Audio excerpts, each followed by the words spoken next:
Selamat pagi Bapak Ibu sekalian, terima kasih telah hadir di acara ini. Kami mohon perhatiannya karena acara sudah akan segera mulai. Recording in Jadi progress. silakan duduk di tempat yang telah kami sediakan. Sebelum kita mulai, ada beberapa informasi yang mau kami sampaikan. Jadi yang pertama, mohon nonaktifkan handphone atau nyalakan mode senyap agar tidak mengganggu jalannya acara. Firstly, kindly switch your phone to a silent mode. Perlu kami sampaikan juga bahwa acara hari yang memerlukan alat penerjemah, silakan mengangkat tangan dan tim kami akan menghampiri Anda untuk memberikan alat penerjemah. The event will be held in Indonesian, so for those who need an interpreting device, kindly raise your hand and our team will liaise with you. Bagi peserta yang hadir secara online, silakan pilih channel bahasa sesuai keperluan. Dan juga kalau ada pertanyaan, silakan tulis di kotak Q&A di Zoom.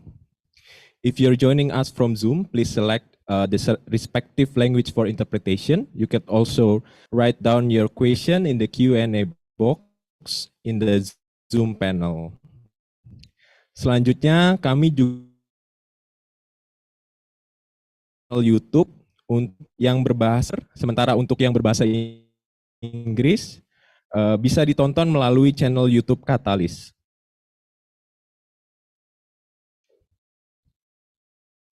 Assalamualaikum warahmatullahi wabarakatuh. Selamat pagi semua dan selamat datang kepada para undangan dari The Department of Foreign Affairs and Trade di Fed Australia. Dari Dinas Perindustrian, Perdagangan, Koperasi, Usaha Kecil dan Menengah, Dinas PPK UKM Provinsi DKI Jakarta, serta para SKPD pengampu dan pendamping program Jakpreneur. Kalangan pelaku usaha di Jakarta, di mana sebagian besar adalah alumni sesi curhat Jakpreneur perempuan, para peserta bazar, juga teman-teman dari Prospera, Katalis, dan DT Global. Terima kasih telah hadir di acara hari ini. Puji syukur kehadirat Tuhan Yang Maha Esa, kita semua dapat berkumpul dan merayakan Hari Perempuan Internasional 2023 yang jatuh pada 8 Maret yang lalu. Acara ini terselenggara atas kerjasama Prospera, Katalis, dan juga pemerintah Provinsi DKI Jakarta melalui program Jakpreneur. Perkenalkan, saya Dinar dari Prospera dan saya Lala dari Katalis. Kami berdua akan memandu acara hari ini. Tema Hari Perempuan Internasional tahun ini adalah digital, inovasi dan teknologi untuk kesetaraan gender. Tema ini beraspirasi untuk mengatasi kesenjangan gender dalam dunia digital dan pentingnya melindungi hak perempuan dan anak perempuan di ruang digital. Di Indonesia sendiri, 36% pelaku usaha adalah perempuan. Mereka memberikan kontribusi signifikan terhadap ekonomi, meskipun sebagian besar dari usaha mereka beroperasi di bidang usaha mikro dan kecil. Usaha yang dimiliki perempuan menghadapi tantangan yang sangat unik, di mana usaha yang sifatnya survivalist atau dilakukan sekadar untuk bertahan hidup, memerlukan akses yang lebih besar ke pendanaan serta pelatihan usaha dasar. Tapi di sisi lain, usaha yang growth oriented atau yang memiliki aspirasi untuk terus bertumbuh perlu dukungan agar terintegrasi ke dalam rantai nilai serta pasar yang lebih luas. Nah, teknologi digital menawarkan peluang bagi pelaku usaha perempuan untuk berkembang. Namun demikian, mereka juga menghadapi kendala seperti akses yang terbatas terhadap teknologi dan keterampilan digital, kurangnya sumber daya untuk pemasaran dan iklan online, serta kekhawatiran seputar privasi dan keamanan digital.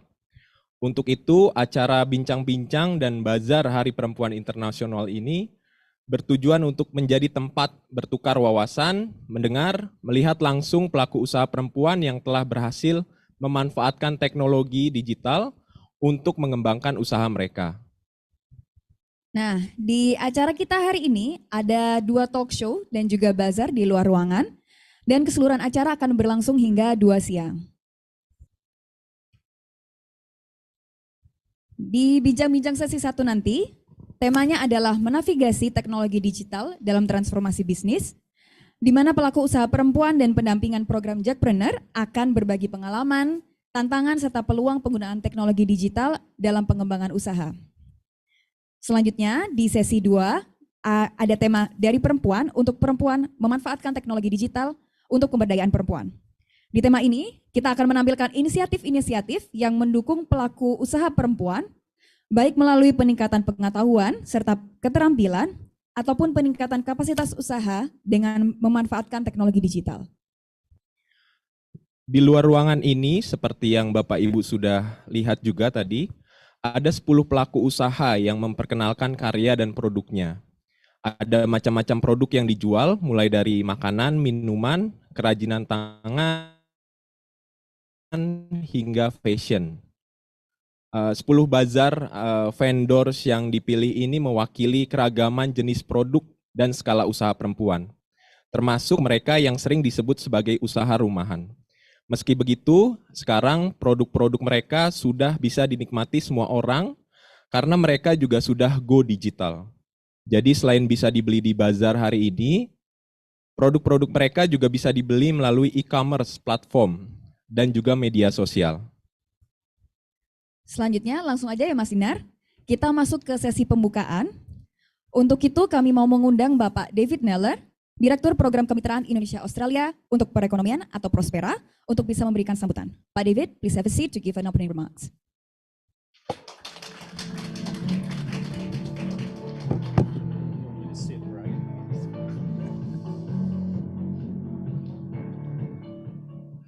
So good morning, everyone, and welcome to this year's International Women's Day event. This is an exciting time because it's the first time in 3 years that we've been able to do this in person. And I want to say that Jackpreneur program has been an important part of Prospera's activities. And for me, it was actually always the highlight during COVID, because even though we're online, we could hear these inspiring stories of women entrepreneurs. And we, during the awards event and so forth that was conducted back in, I think, 2021, in the middle of COVID, and we heard all about all these women entrepreneurs who had managed, despite those challenging time, to really shine and grow their businesses. And that's gave great optimism. It was the most optimistic part of that period that I remember, when we're all sort of locked in our homes online and so forth. So I'm really pleased to be able to join you today to introduce today's session. So today's focus, as has been said, is on innovation and technology for equality. And we know very clearly that those businesses that are able to digitalize and use technologies are those that thrive. And in another part of Prospera's work with Bapanas, and we talk to businesses of all sizes, those who rise and those who are able to export were the most resilient businesses during COVID. So we know that can be and success. To hear today is around the opportunities that technology brings for female entrepreneurs. I'm told that 36% of entrepreneurs in Indonesia are women. That's pretty impressive. I haven't done the calculation, but I suspect as a share of entrepreneurs, it may well be higher than the labor force, female participation in the labor force. So we should be looking at how that 36% can get towards 50% over the coming.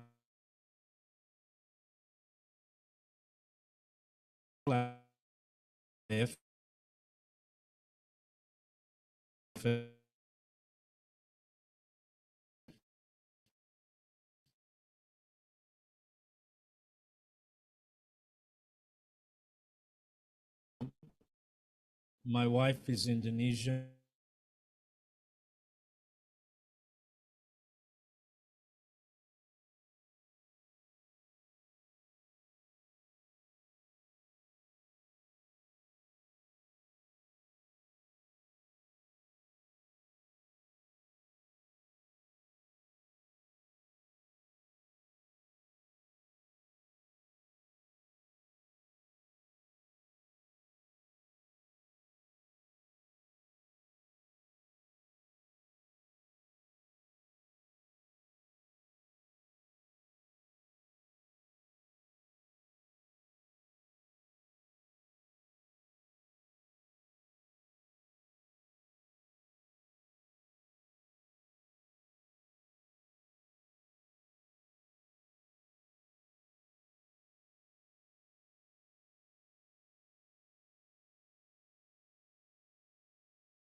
Recording in progress. Gender.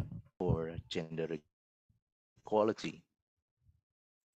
Para hadirin sekalian, pada Ladies and kesempatan gentlemen, ini, in pada this kesempatan yang opportunity, berbahagia, saya juga mengucapkan terima kasih dan selamat datang kepada I also would like to para extend our women gratitude, entrepreneur, and also we would para like to welcome jackpreneur all yang hadir SMEs pada carried out pertemuan by ini women dan juga entrepreneurs and also selamat hari representatives from perempuan Jackpreneur pada program. And I would like to wish semua you Happy perempuan International luar Women's biasa Day yang to sudah menjadi all jackpreneur yang amazing hadir juga women bersama kita di who has IFC Bali. become women Sejak entrepreneurs tahun attending in 1977, this venue. tanggal 8 Maret Since diperingatkan sebagai Hari 1977, Perempuan the 8th of March has been sedunia commemorated as yang the secara resmi International Women's Day. It oleh has been PBB sudah officially dicanangkan determined ini by the untuk United Nations memperjuangkan hak perempuan to dalam celebrate mewujudkan International dunia Women's Day maju. in order to fulfill women's Seiring dengan rights perkembangan in zaman, achieving the global peran peace. perempuan tidak hanya sebatas untuk urusan rumah Following tangga the saja. developments of the new Peran era, perempuan women's role dalam is not hidup ini limited dapat to household. meningkatkan kualitas hidup Women's dan role kesejahteraan will also keluarga. enhance life quality Salah and satu welfare hal yang of dilakukan the family. adalah menjadi seorang One of the wirausaha efforts that atau we have entrepreneur. made is to Saat ini help lebih dari women to 60% be pelaku women usaha entrepreneur, di Jakarta ini and yang more sudah masuk dalam than jackpreneur didominasi oleh perempuan. 60% of Hal ini entrepreneurs membuktikan joining bahwa Jackpreneur perempuan is dominated merupakan by women aktor yang entrepreneurs sangat in DKI penting Jakarta. untuk This means menyokong women perekonomian play Jakarta. an Pemerintah important role Provinsi DKI and serve Jakarta as a very melalui significant actor in pengembangan supporting Jakarta program economy. kewirausahaan DKI terpadu Jakarta has sangat also supported mendukung women pengembangan by usaha-usaha initiating bagi para perempuan integrated Jakarta entrepreneurship yang program akan to support berusaha. women Kami entrepreneurship. percaya bahwa dengan kemauan, We dengan believe that ketekunan, if we perempuan have dapat faith menghasilkan and diligence, karya-karya women hebat will di be desa able to produce dan melalui program PKT amazing ini kami products. sudah memberikan juga Through pengetahuan, our program, pendampingan, we also peningkatan provided literasi training digital dengan on knowledge enhancement and berkolaborasi also bersama improvement berbagai on stakeholder digital literacy seperti through pemasaran, collaboration with literasi keuangan, different bahkan stakeholders, such as in the sector of marketing, saya menyampaikan financing, apresiasi dan terima kasih kepada and other Prospera relevant sectors. yang sudah I would like to highly beberapa tahun appreciate belakangan ini Prospera's senantiasa support berjalan in the last bergerak years bersama dengan Pemprov DKI di dalam because Prospera memajukan has been usaha supporting DKI umkm. Jakarta provincial government to advance women's entrepreneurs Sebagai in contoh ya Jakarta. tahun 2021 melalui For sesi example, curhat in Jackpreneur 2021, we sudah had dilakukan a session under Jackpreneur program bersama dengan Prospera dan tentu tujuannya in adalah synergy with memberikan Prospera, informasi dan and the layanan aim bagi of para the pengusaha event was perempuan, to apabila provide setiap information seorang and also perempuan yang services memang for women ingin entrepreneurs berusaha to ensure lebih that bisa meningkatkan women who usahanya wish to dan be lebih women bisa entrepreneurs berdaya saing are able dalam to grow menggunakan their teknologi yang businesses berbentuk and pembajakan. have more competitive Diharapkan factor pula or dengan competitive adanya kegiatan advantages in perayaan carrying Hari out their Perempuan business. Sedunia tahun 2023 ini Following the celebration of, kesempatan yang we seluas-luasnya believe bagi that usaha perempuan untuk there are wide opportunities for women to dunia grow fashion, products craft. even more, Kita sudah no matter it kolaborasikan is fashion, agar or para culinary program pengusaha or perempuan culinary ini masuk products. ke dalam We believe that through media this digital collaboration, the secara women lebih masif entrepreneurs lagi. will be able to be Dan immersed bagi in para jackpreneur digital perempuan entrepreneurship yang hadir pada even more. hari For ini, baik all women secara daring maupun entrepreneurs luring, joining saya us berpesan, online and offline, gunakanlah kesempatan my ini, message is gunakanlah please use kolaborasi yang this sudah opportunity. dibangun bersama Prospera Leverage yang the collaboration sudah between the selalu DKI Jakarta mendukung program provincial government Jackpreneur and Prospera agar usaha in ibu-ibu supporting sekalian semakin hari Jackpreneur program. We help our businesses grows more, and we promise that together with Prospera, we will provide you with support in order to boost women's entrepreneurship in DKI Jakarta. Following this opening remark, we will have a session of talk show representing the governor of DKI Jakarta. We would like to ensure you that you are able to utilize this opportunity, especially to implement the skills and knowledge shared today. By the blessings of God Almighty, this event to commemorate International Women's Day is officially open. May this event be useful for us all, especially for the women entrepreneurs carrying out SMEs in DKI Jakarta. Thank you very much. May peace.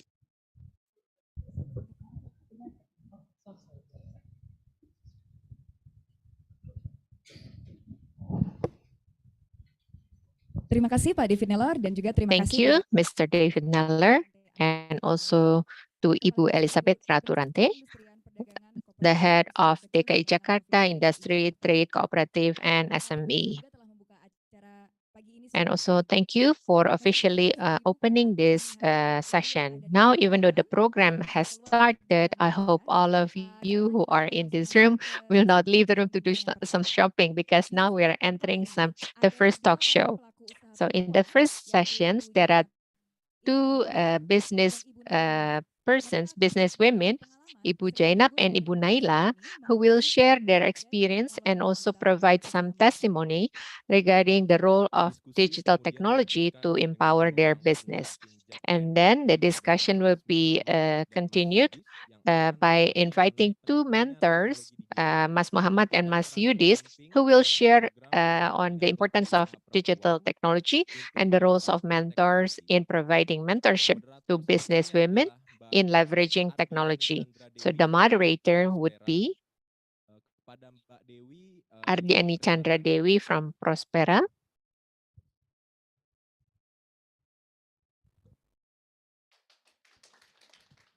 Boleh tepuk tangan, boleh yang meriah.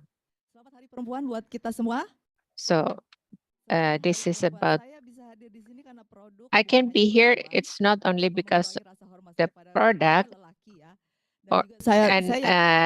without showing less respect to men, because I believe everyone here already uses e-commerce. Is there anyone who does not make use of e-commerce yet? Would you raise your hand? Yeah, good morning. So before we start the first sessions this morning, okay, I will sit down. And together, we are going to watch two videos from business actors who will be here with us. So let us watch two short videos, and I will step aside for this. Ya, video silakan diputar untuk Ibu Jainab Irianti. So my name is Jainab Irianti. I'm an owner of Tutut Buje. Ada masalah teknis ya.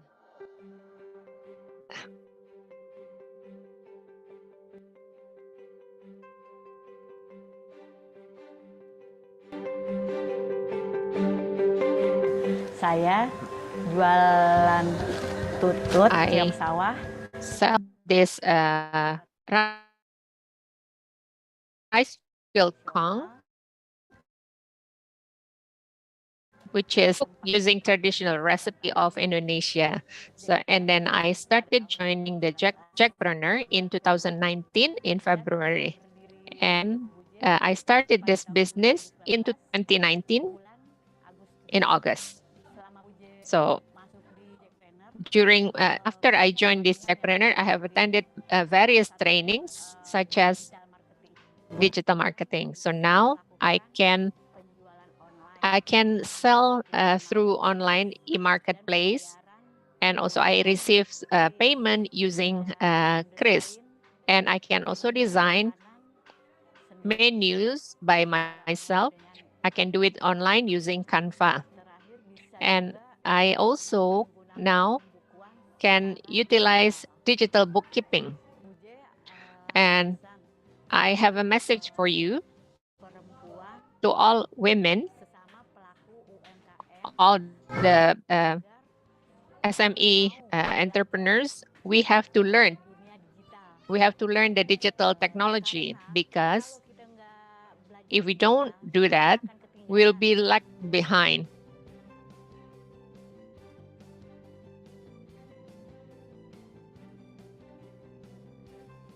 Senyum UMKM. Smiles of UKM, happiness to all of us.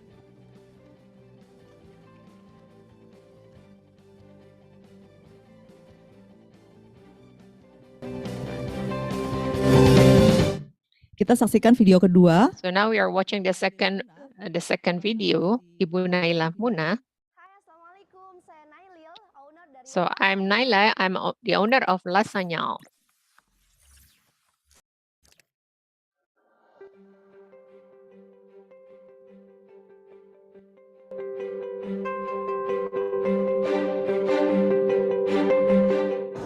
Saya menjual berbagai So macam I sell various types of Western food inspired by the taste of our youth.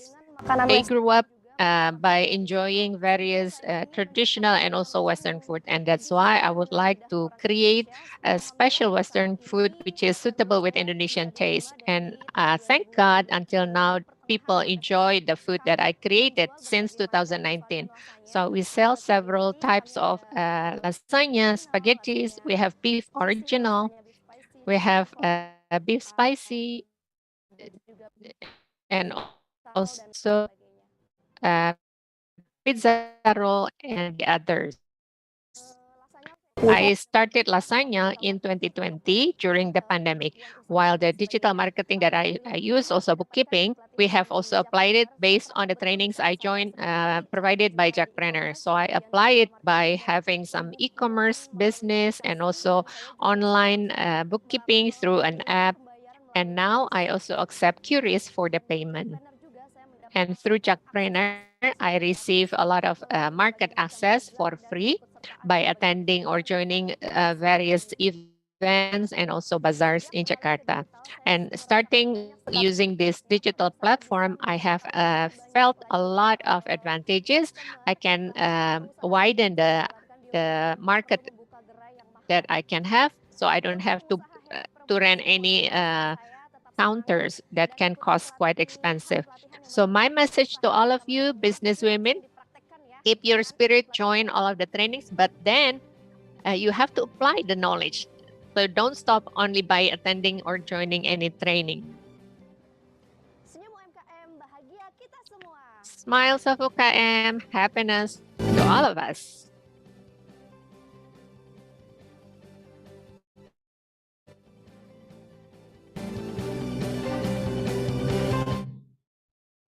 Iya, sebelum kita mulai So before we start our first session, I was informed that Mr. David would like to excuse himself. Are you going to stay? You will stay for a while. Thank you so much Pak David. Bu Ratu, terima kasih banyak sudah hadir membuka acara kita. Thank you, Mr. David, Ibu Ratu. Thank you for being here and open our session.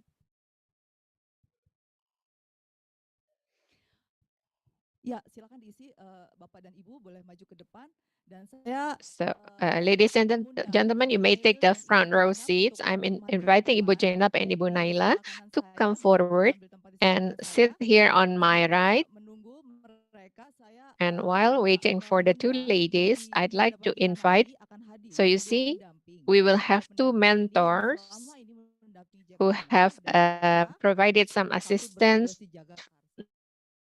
in the Jackpreneurs. One works in Jagakarsa and the other one works in Pancoran. Ibu Jainab and Ibu Naila, please step forward and give a big applause to the two ladies and also to the mentors, Mas Yudis and Mas Muhammad. Please come forward.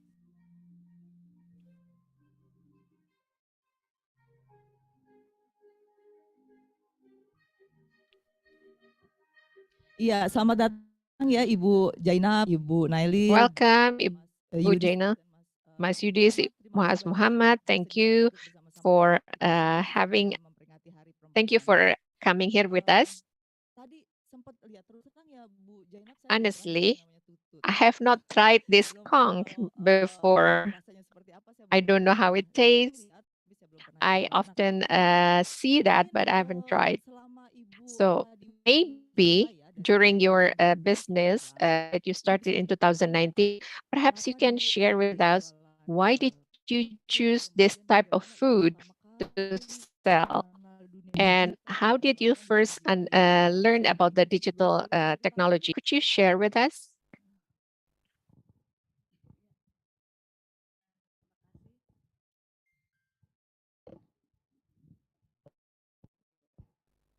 Thank you to Prospera, who has invited me so I can be here with all of us, with all of you. So why I chose to have this food business, because this type of food is food I knew when I was a kid, and nowadays it's very rare for us to find this type of food. So it is my childhood food. I was trying to find where I could find it in the past, and once I found a person who sold this food. He is selling this. He was selling this, and uh, he also cooked that using herb. And then I tasted it. It was delicious. So I said, well, let me try to cook and also sell it myself. And then my neighbors started to enjoy that. And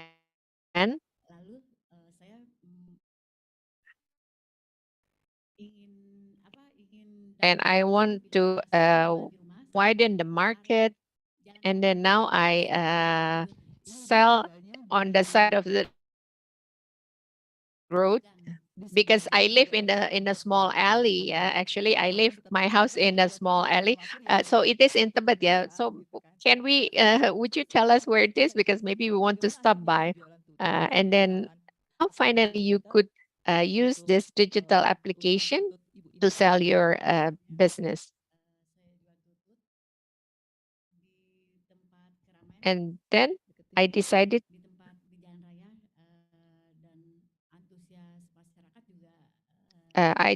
to sell it on the side of the big street, and then people showed some enthusiasm to buy my food. And then I also started to use a Gojek application. But who introduced you to that? How do you know that they can sell the food? I I know it from my friend's child or daughter or son. It was also in 2019 during the pandemic.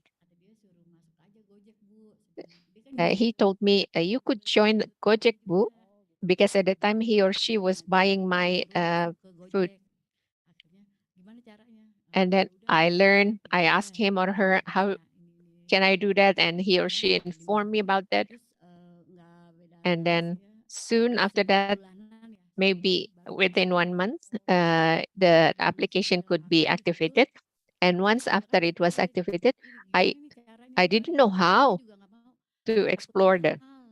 I was also afraid that the price would be more expensive. I don't know whether they would mark up the price. They said, no, it's not going to be expensive, but they will only deduct 20%. So, once you join, if you join, if you join Gojek, it means you will share 20% of the selling price to them, right?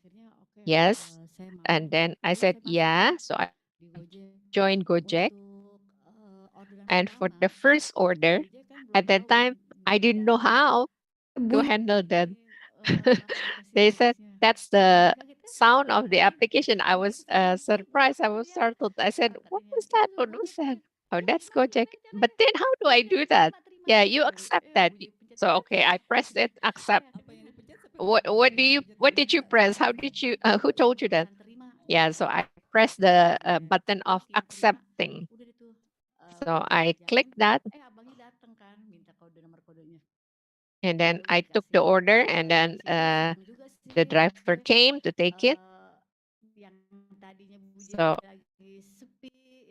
I was happy because at the time I didn't have any buyer. Suddenly there was an order through Gojek application. So it helped me. It helped my sales. So we had more income because of that. So you just join one application?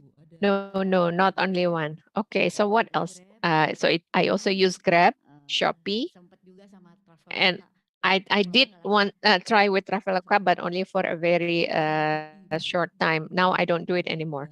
So the one who introduced you to Grab, to Shopee, who did that? So Grab was introduced to me by my son or daughter, but it took a long time for the process. So I waited for 6 months. It was not activated yet, and there was no notification through email. So a friend of mine who has a friend who works in Grab's office, so they helped me to activate this. And soon after that, about a week, I could my account was activated. So actually, you use a kind of small uh, counter. Yeah? Do you still use that? Because you said you started in 2019 and now this is 2023. And then you said during COVID, you started to join Gojek, GoFood.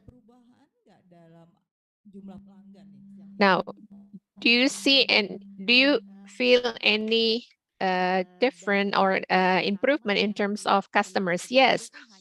At the beginning, only people living around me knew my product, but because of joining Gojek, the outreach was wider.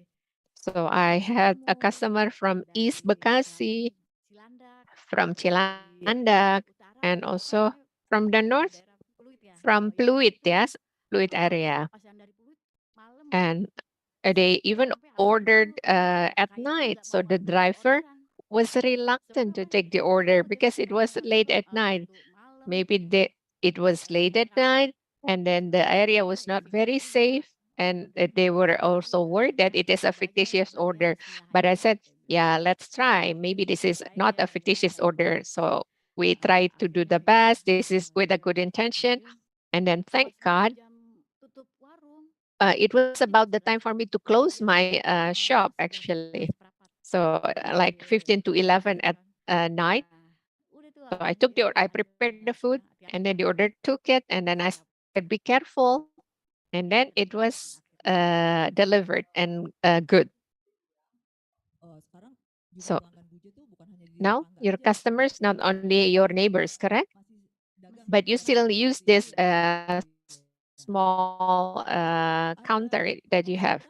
What is your AMSAT now? The comparison between before and after you joined this in monthly AMSAT. So the first time I started, it was 6 million, about 6 million. And then after the pandemic hit, it went down because we have this limited restriction on activity at the time. So the AMSAT went down, and then Bu J setelah ikut after Gojek, I ada joined peningkatan Gojek, lagi. there was an Karena increase because people far away from me could also buy this. And people who buy through Gojek, they would buy it based on the review that they read. And there were also people coming to my place because of they found me in Gojek or based on Google review. So they visited my place. They called me before they came. They asked, "Are you open? What time will you start opening?" And then I said 4 until 11 p.m. Ini lebih beda kan ya harga offline. And what about the price? Because the price is different between offline and online. So they said, "Okay, I will come to you because it is cheaper if I buy it offline." They came all the way from Puri, Kebon Jeruk, also from Bekasi. So they came to my place. They said, "I'm trying to find your food and I know it from Google." I said, "Thank you because you have come to me." So now, if people here want to buy your Kong, how much do you sell it? Oh, it's very affordable. It's I will only sell for 15,000 rupiah only. So, ladies and gentlemen, you can buy this Kong to Ibu Buje. Thank you, Buji. Now, to Ibu Naila, this is also unique regarding the food that you sell. This is something Western. While for us in Jakarta, usually we buy ketupat sayur or nasi uduk, the typical food that we enjoy. Can you tell us? Jadi kalau saya sih sebenarnya merambah ke dunia digital itu karena terpaksa. Jadi dulu saya jualan media untuk sekolah, jadi saya tetap sekolah dari satu sekolah ke sekolah yang lain. Terus waktu itu juga udah punya sebelum pandemi ya, udah punya 10 tim. Jadi ada 4 ibu-ibu di bagian produksi dan 6 di bagian di driver. Itu setiap harinya hanya ya itu aja ngirim ke sekolah-sekolah. Saya nggak perlu bikin foto produk, saya juga nggak perlu promosi di sosial media dan lain sebagainya gitu. Jadi udah tinggal produksi dan distribusi gitu. Mikirin promosi-promosi atau bikin potongan untuk wajib kayak gitu. Terus pandemi sekolah semua tutup, jadi otomatis amount of money that I have to spare for paying for online services through Gojek, for example. But now I already have 10 teams. I have a moral responsibility. How can I grow my business using the resources that I have? When I was selling kebabs at the time, I have big freezers. I also have an oven. I was trying to make use of my equipments. I was thinking about what types of food can I sell that is convenient by utilizing the oven. And then I browsed in the internet. I found lasagna, and then I did some experiments. How much time that is possible for freezing, for example? Will the taste change or not?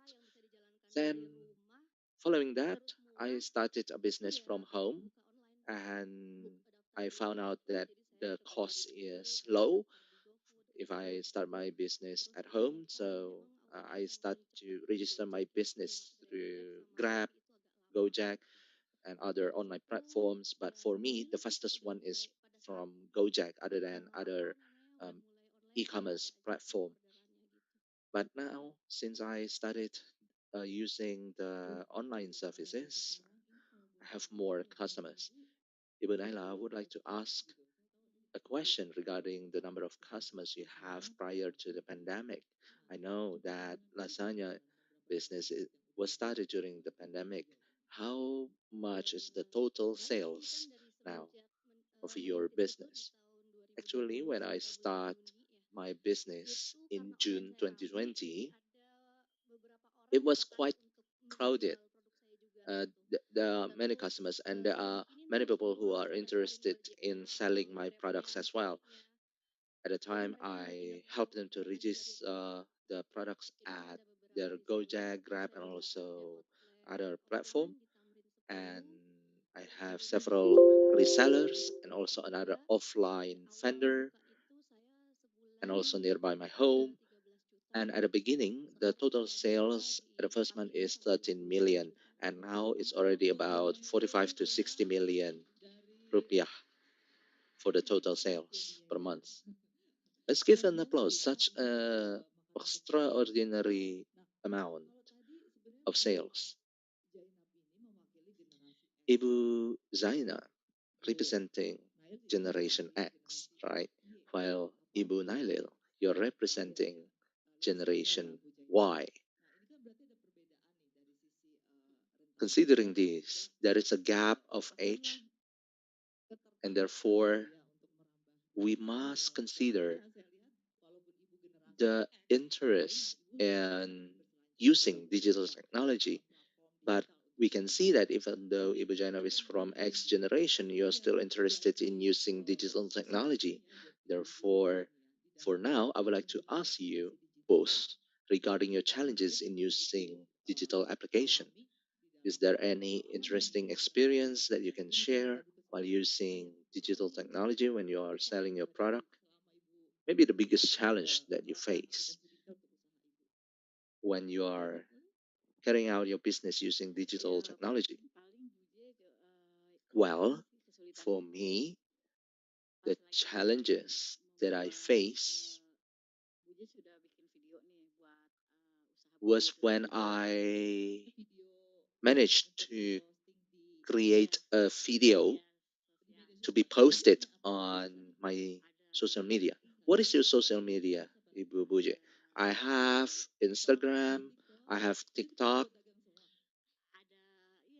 Do you use all of these platforms for selling your products? Yes, we have the business account for TikTok and also Instagram. I also have a YouTube channel. Wow, that is so cool.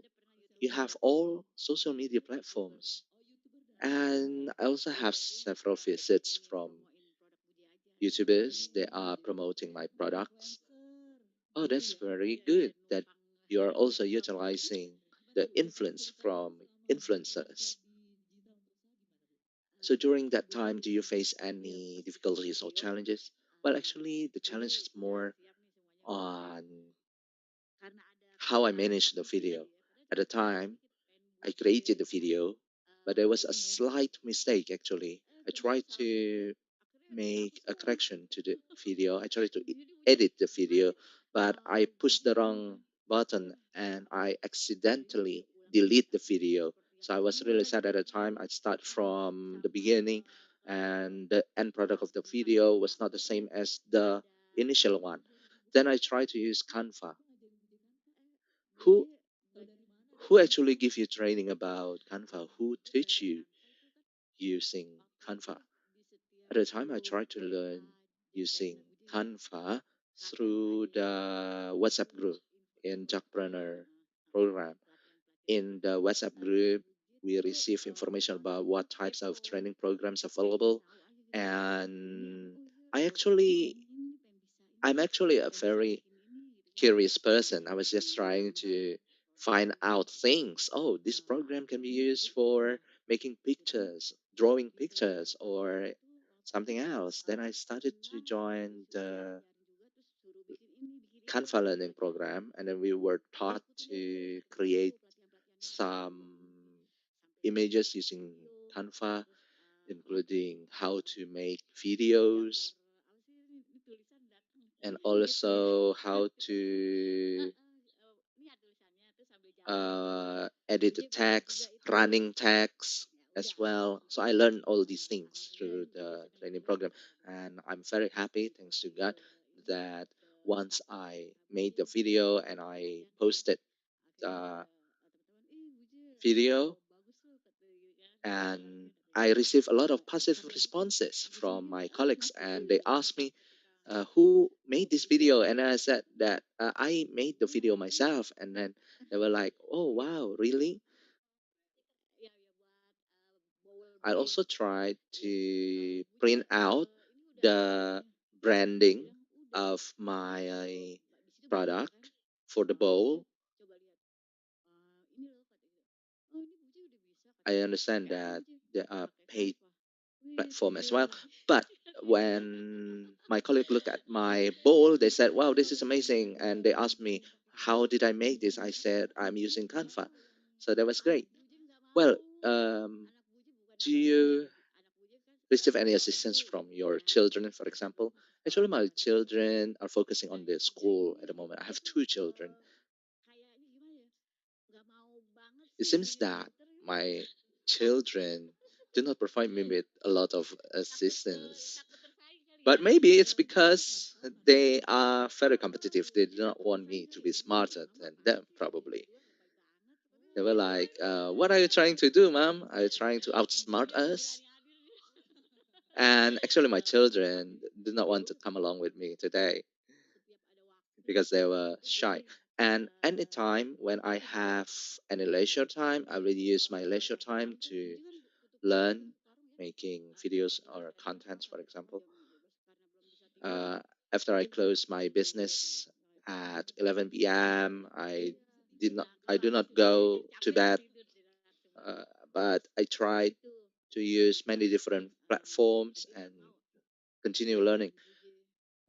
And my children says that they do not want to teach me. They are afraid that I would neglect them if I become too smart.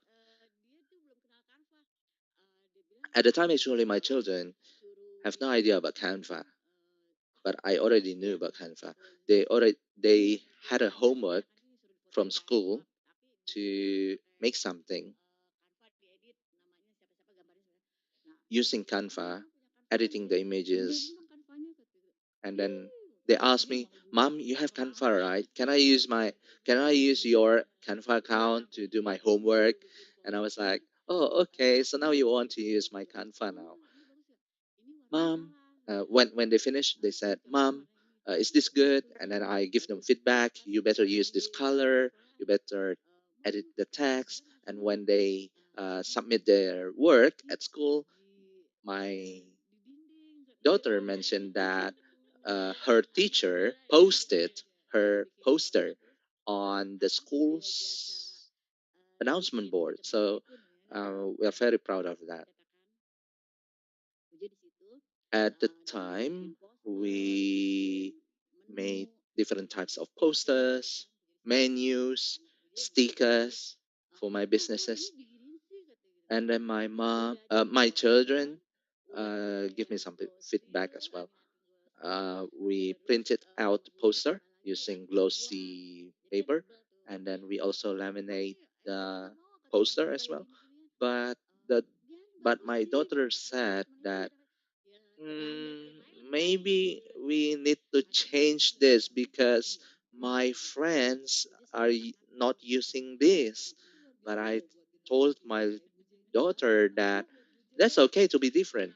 Wow, this is so amazing about the things that you did, Ibu Buja. Let's give her an applause. Now I would like to ask Ibu Nailil, what are the challenges that you face in using digital technology?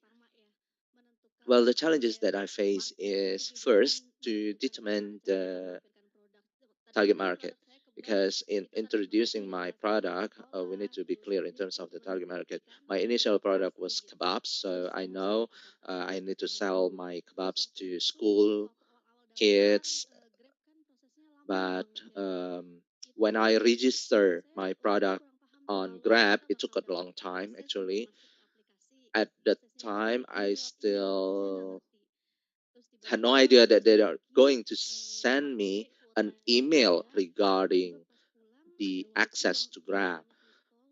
So I didn't have internet connection at the time. I went back home and I just received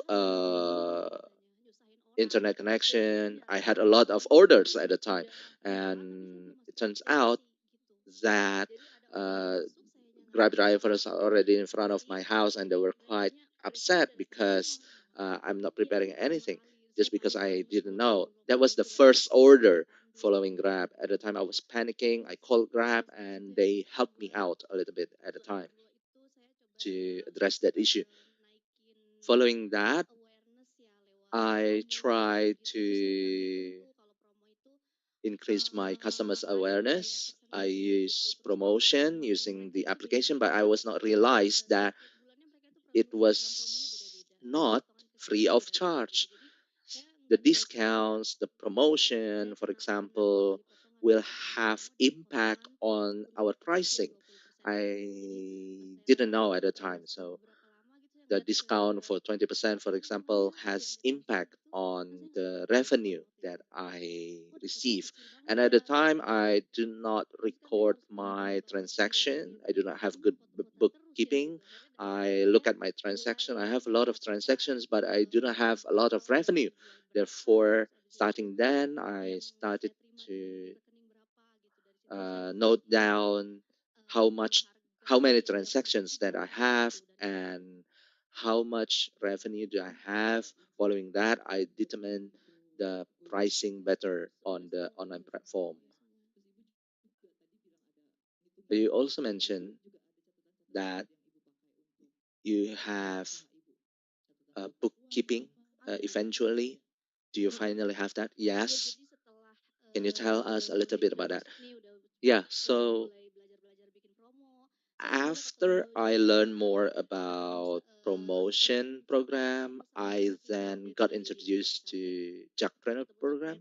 I meet the facilitator at the Kai Jakarta office, and then at the time I was really had no idea about digital marketing.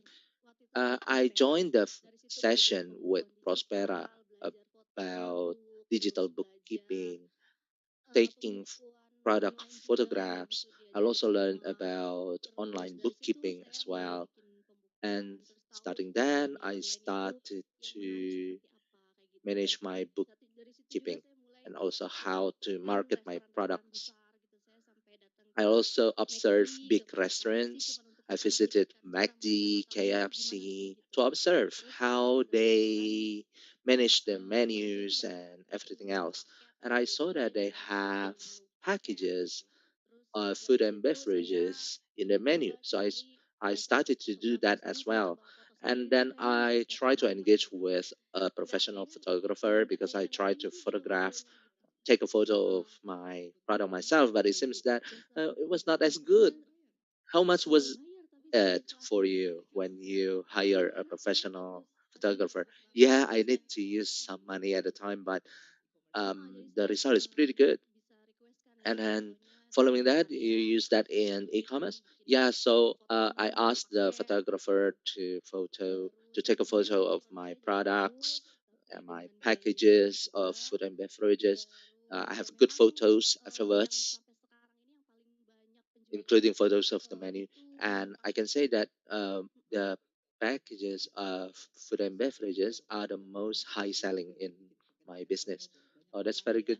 That for others now, we can learn that we can also offer packages of food and beverages to boost our number of customers. So, what was the difference before you have bookkeeping and after you have online bookkeeping or digital bookkeeping? Well, I gain a lot of benefit, of course. Now, after using digital bookkeeping, I can know exactly about how much revenue that I make and also the revenue stream. Without that, we do not know how much money we can allocate for our capital, for example, because we understand that in doing a business, cash is king or cash flow is king. So we need to make sure that we separate our personal account and business account. So I separate my personal account for personal expenses and business account. Oh, thank you very much, Ibu Nailil and also Ibu Jaina.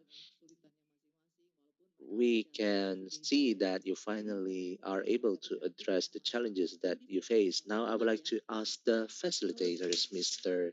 Yudis and also Mr. Muhammad, listening to the story from Ibn Ali and also Ibu Jaina, I think there are still many women entrepreneurs who have not joined Jackpreneur, or they are also not aware of the benefit of digital technology. So, in your opinion, Mr. Yudhistira and Muhammad, how can an entrepreneur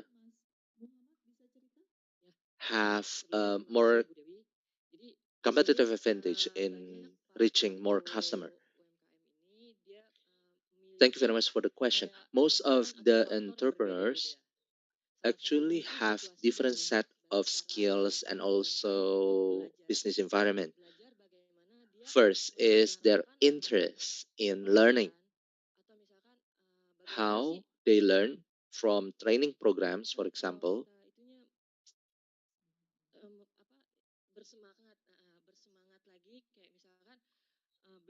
how they can be enthusiastic, for example, of learning more about digital technology.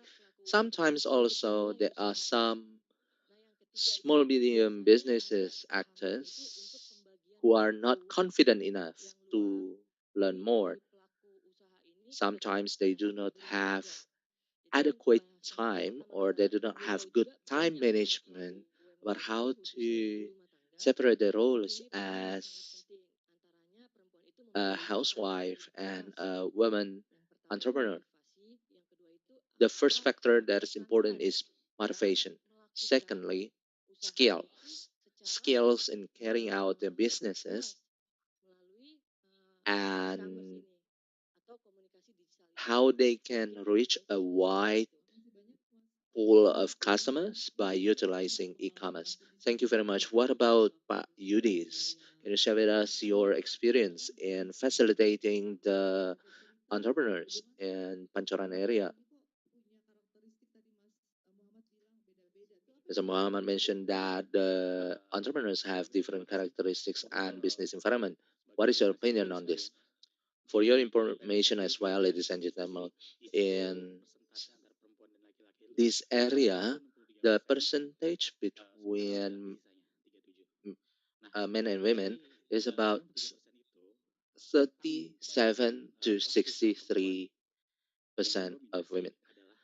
So 67% of women in this area has about 30% of women who have become entrepreneurs. And most of the women age above 40, they need to manage their time first to be a housewife and secondly to be a women entrepreneur. But for those who are still single, they actually have more time and they are more capable of managing their time to learn more. And also they face different types of challenges. Um, Rather than seeing things as barriers, we need to see that as challenges so that they can immerse into digital technology and e-commerce. Pak Yudis, can you share with us more? Saya selain melihat dari demografi rentang usia, juga melihatnya dari demografi pendidikan ya Bu ya. Ya, jadi dari pendidikan ini saya ambil contoh satu kasus dulu ya. Saya punya binaan yang memang secara demografi pendidikannya beliau So looking at this demography, so they had the experience of going to universities, and then this person becomes a business person, and currently maybe the person is 43 years old, and but still in an independent business person, and the access that this person needs for to have the advanced skills of technology, the person already has it, but he or she needs informations to develop their business. And once they get it, they can learn, they can navigate the technology by themselves. And we have Banogan and also for this coffee.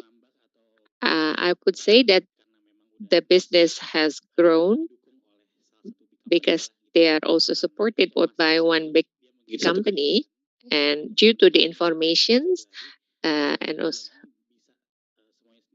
now they can do it themselves, and they do not only have the advanced skills but they also learn how to manage for the payment system. On one hand, there are some differences. Let me take another example. So there is one member of PKK. She was requested to join the digital platform for her product, and we call it as e-order. And because of that, she requests for our assistance. So this educational gap also decides how we handle them. So we give them different treatment. So level of education and also age also influence how far they can be. They can have this digital literacy, right?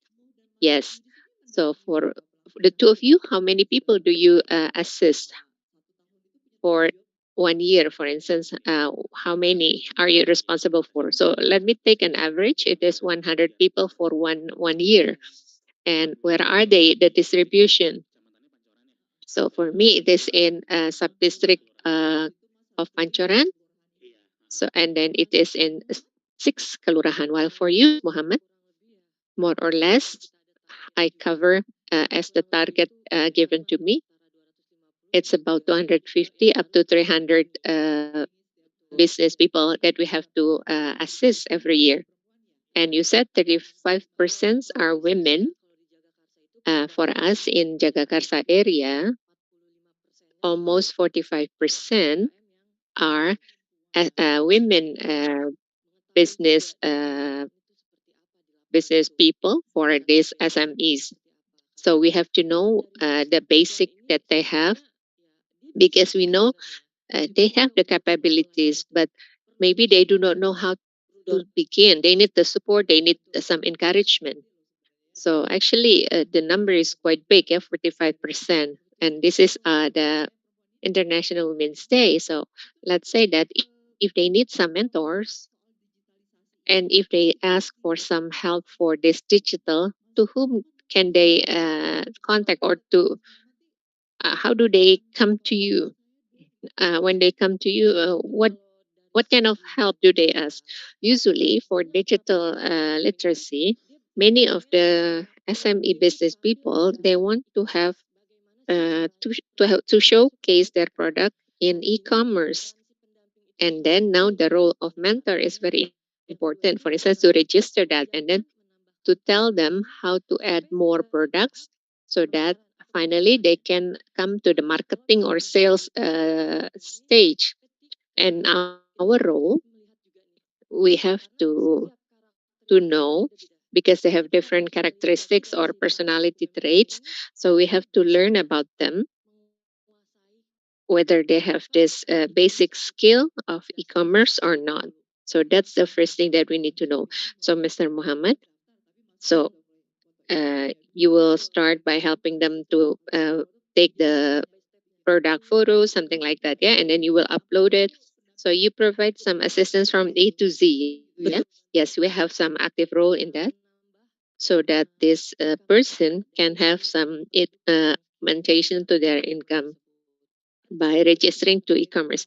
Do you have any interesting experience in your role as a mentor? Maybe, yeah, because you've been here for 5 years, right? Something interesting, maybe you assisted somebody from zero to being successful. Is there anything you can share? Yeah, actually, I have a lot of good experiences, but let me take one example. So, this business people who was trying to register, and so it was like a process that really have to know. First, we need to know the concept, and then once they can register their product in the e-commerce, actually it is a pride for them.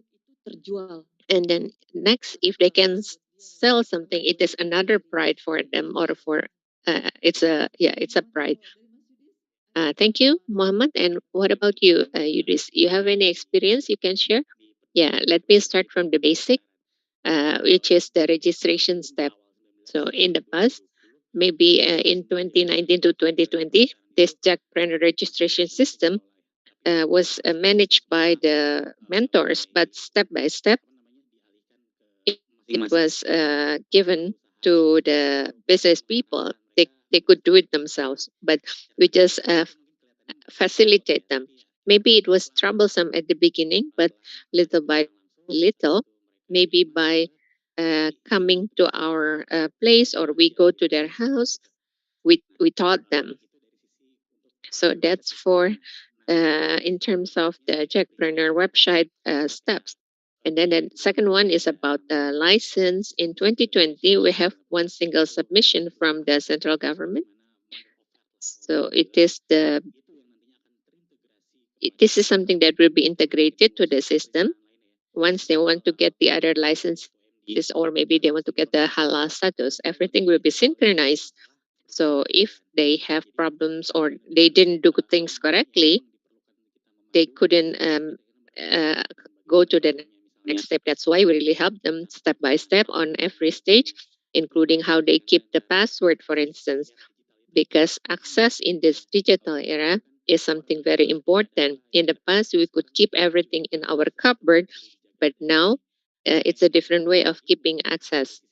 And besides that, in terms of marketing in the Jackpreneur system, so if they want to join an e-order platform in Pemda DKI, Awal tuh mereka sebenarnya juga udah so they must know how to manage this, because by having this knowledge about the system, they can join an e-order. So everything is synchronized, everything is related. So we try to help them, to assist them depending on what they need. As for instance, if they only need some information, or maybe they need to be assisted on every step. So it's different. Yeah, so maybe it's only about the how to get the informations, or maybe how to do it step by step. So I'm also curious for Ibu Jenab and Ibu Nailil, have they been joining e-order? Oh, it's in the process now. Oh, you don't know what it is? This is the first time? Okay. So there are some process that you have to go through. Yeah, thank you for the sharing. And I'm sure that there are many people here who want to ask you. So now this is a question and answer session for every one of you who are here. How much time do we have? 15 minutes, 12 minutes. Okay, there are two people raising their hand. Please introduce yourself and then get to the point. To whom do you address the question?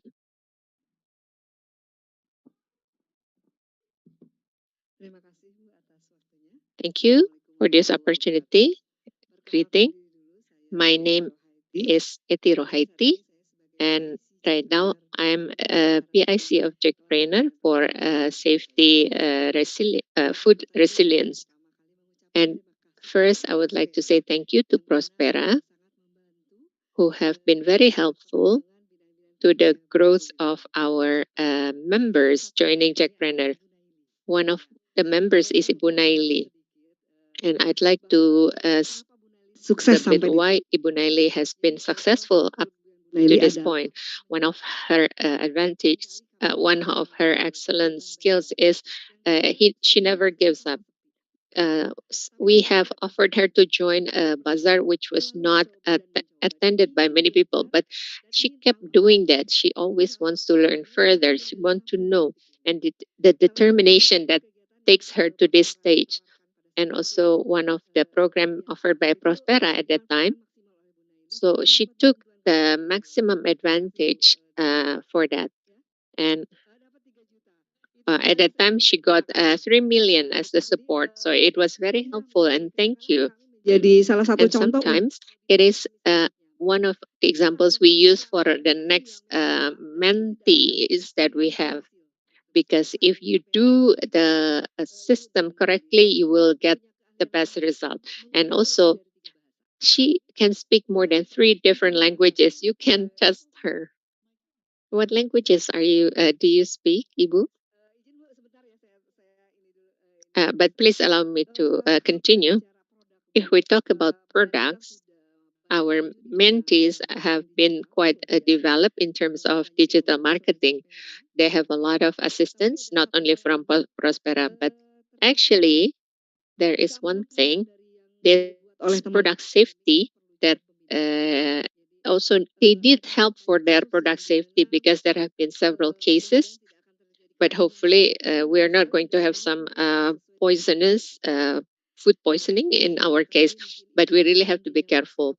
And on this opportunity, if Prospera has some kind of program, maybe you can help them for this, for the food safety, how to serve the food. It is a request from us to Prospera. So it is a request and not. And actually, now this is a question to Ibu Zen. So get how do you get the raw materials of your food? Because you have to be you have to have the continuity, because we don't have rice fields in Jakarta, right? And then secondly, how do you prepare that? Because our task, our responsibility is about food process. Because so we have to be sure that the product must be safe. Thank you.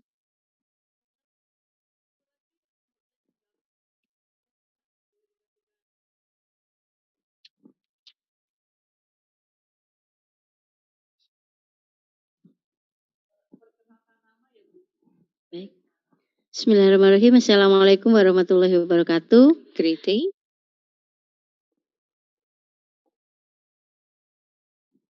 Terima kasih. Assalamualaikum. Thank you and greeting. My name is Paini. I'm from Independent Disability Transit or Safe House. So I would like to ask Ibu Buje. I want to learn from you because maybe I'm as old as you are, and honestly, I don't know anything about technology at all. So how do you manage this? How do you overcome this?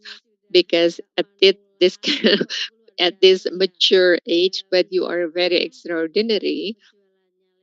You can have this online sales, and you can even apply QRIS. So I want to learn from you. I also sell food product. Uh, we have various types of traditional food, and it is produced by the disabled people with disabilities. So I'd like to learn from you and hear from you. Thank you.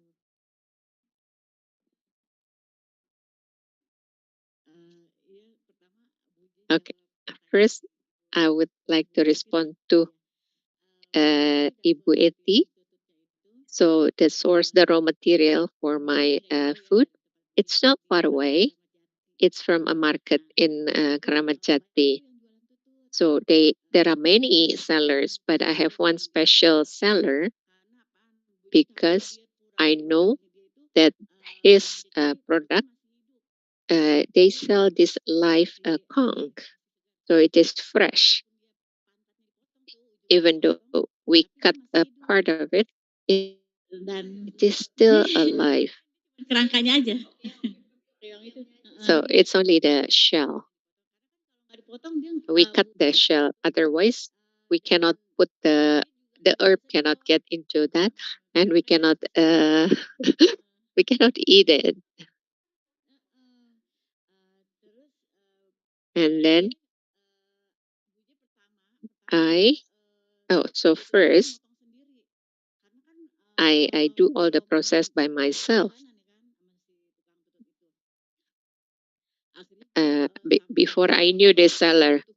So after some time, it was quite a long time for me to only to cut the shell. So I started to ask the seller to provide it for me too. So they processed that for me, and then they changed the price because some of the shell is already cut.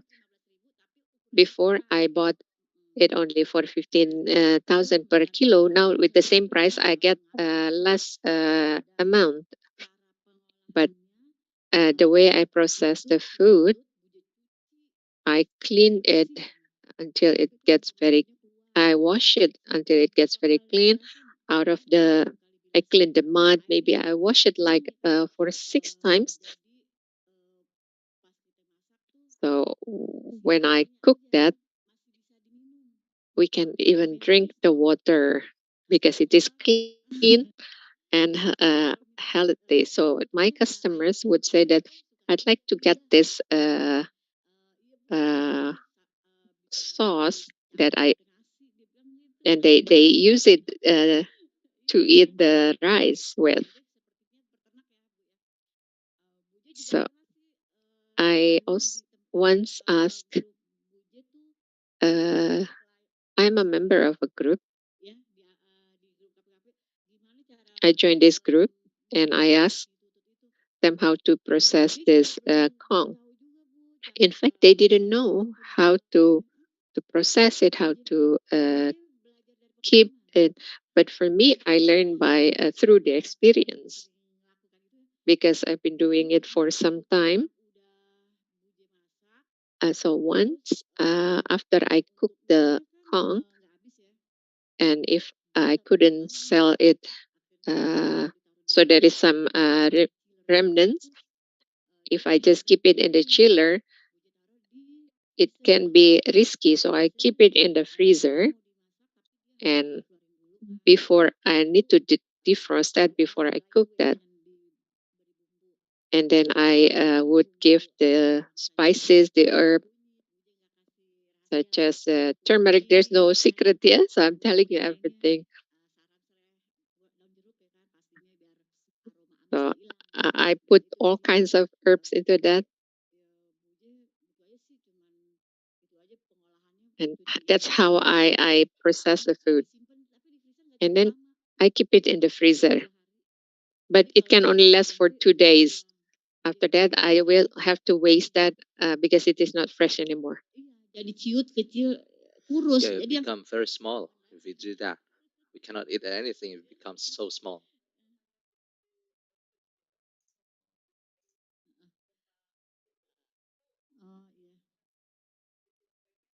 Iya, saya Bang ini Bu ya, triknya ya satu nggak We tak do have nggak some tricks about how to use digital technology. We do not be, we should not be shy. We need to be brave in asking questions and keep on learning. Sometimes people ask me, "You're an elderly. Why are you still so enthusiastic in learning this technology, like using laptops?" First of all, my daughter also use laptop for her school, and then I want to be able to use the laptop too. And then we finally decided that we need to buy a laptop. So when my daughter is using the laptop, I peek at her and try to learn by observing how she's using the laptop. Actually, now I'm still not that technological savvy. I'm just focusing on what I need. Not all features uh, can be used by myself.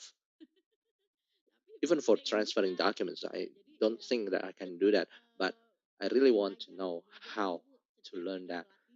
I think the suggestion that I can give to you is to keep on learning, follow every training programs that are available,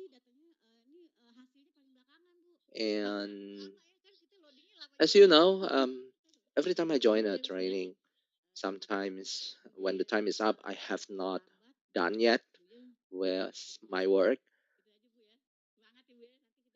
But even though we are a little bit slower, but in the end, we will be able to learn something. Well, give an applause to Ibu Nailil and also Ibu Zainal. Now, I would like to give the opportunity to the main participants if they have any questions.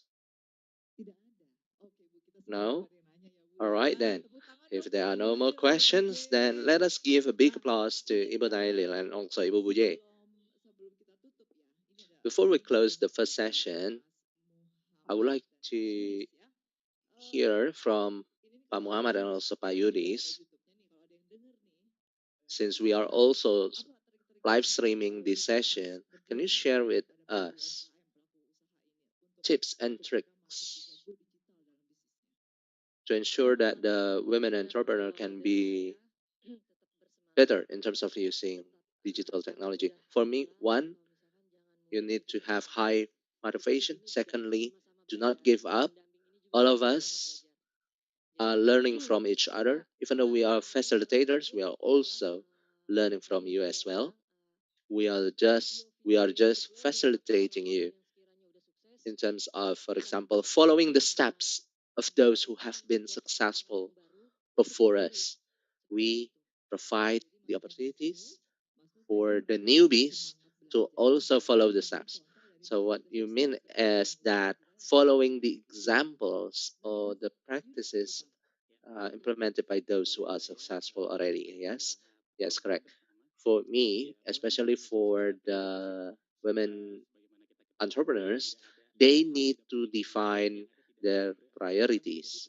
Everything is important. Therefore, we need priority.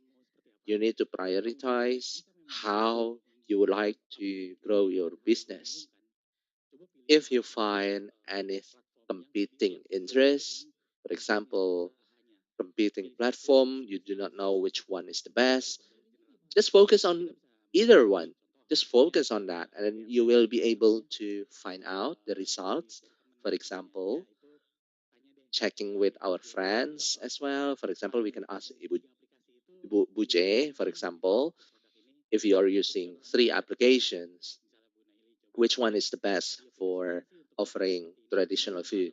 And then for modern food, we can ask Ibu Nailil, for example, which platform is the best for selling a more modern product. If you do not focus on any platform and do not learn from other experiences, then you will have a lot of trial and errors. Ibu Nailil and also Ibu Buje, do you have any tips or any idea about how to make sure that you can aspire for better, even better growth of your business? I hope that I will be able to open more stalls. I have some stalls in East Jakarta, and I need to expand my business there because I have some customers who told me that, well, we need your business to be closer to us. And I also hope that I also have a friend or partner to help me to work together, because up to now I'm preparing all my products by myself. For example, I'm preparing to cook.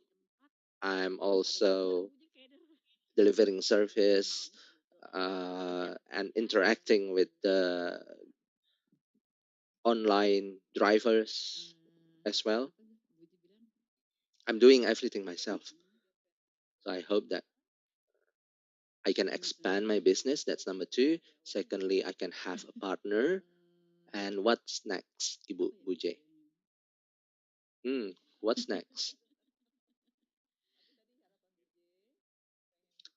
So your hopes are, first, expanding your business, especially in East Jakarta area. And secondly, you need partners, employees to help you preparing your products. One thing, I hope I will be able to have a decent store, for example, or a space for dine in, because at the moment it is not as decent as I want to be, especially if the weather is raining, then it was not comfortable for my customers. I hope that I can have a decent place for dine-ins. So no matter the weather is, my customers can be comfortable when they are dining in. What about Ibu Nailil?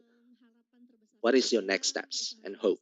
My biggest hope is that I can grow my business even more and gain more employees. How many employees do you have now? At the moment, I have six employees. One of the employees is a freelancer. And then what next? My second hope is that we will be able to maintain the habit of our customers in using online orders so that I can open up more kitchen stores in Jakarta area and delivering my services.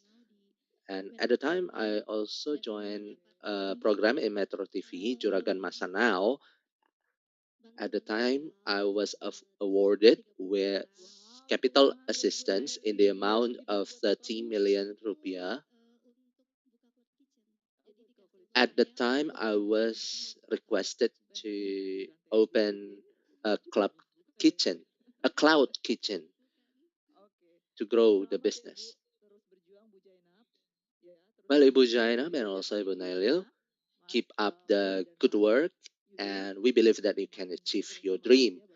For Pak Yudis and Pak Muhammad, I hope that you are always there to help uh, women entrepreneurs, regardless of their age, for example. And now I would like to share with you an article that I have read. In 2023, there was an estimate of household consumption that will rise through e-commerce transactions. This estimate will not be realized if we do not participate in e-commerce transactions. In this case, we are able to support more the micro business actors, especially now they are getting out of the challenges due to the pandemic. Let us together contribute to the micro businesses by purchasing their products on online platforms. Okay, the next will be photo session. Should we stand up or just sit down? Terima kasih Ibu-ibu. Nanti kalau Thank you ada very yang much, lainnya ladies bisa and yang di gentlemen, panggung booth. Terima kasih banyak Bu Nailil, Bu for Jainab. your kind attention. Ibu Nailil, Ibu Jaina, Pak Sampai ketemu Yudis, and lagi ya. also Pak Muhammad, Buat yang thank mau you very bertanya much langsung for bisa your ke participation. sesi ini, sesi kedua. If you still have further questions, don't not worry. We have the second session after this.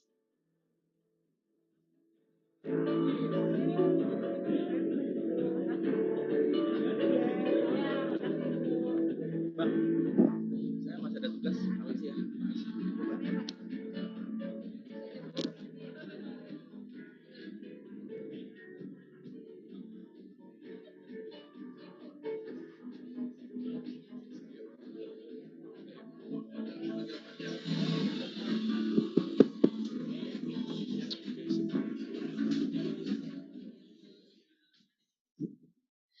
Terima kasih banyak Mbak Dewi yang sudah memoderatori Thank you very acara. much, Ibu Devi, for being the moderator of the first session.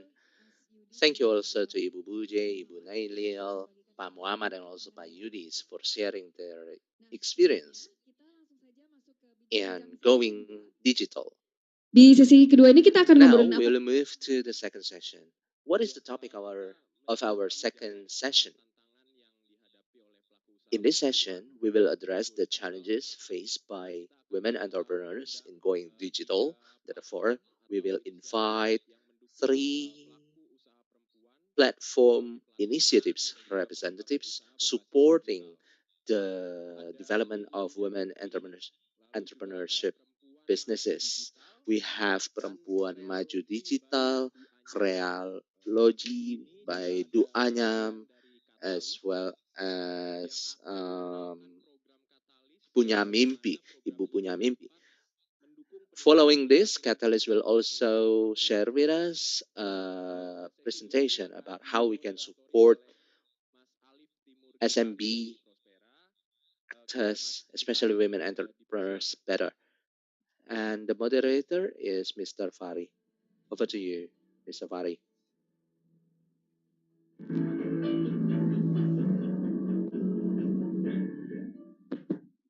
Baik, selamat siang ya Bapak Ibu dan Good selamat datang. afternoon, ladies and gentlemen, and welcome to the second session.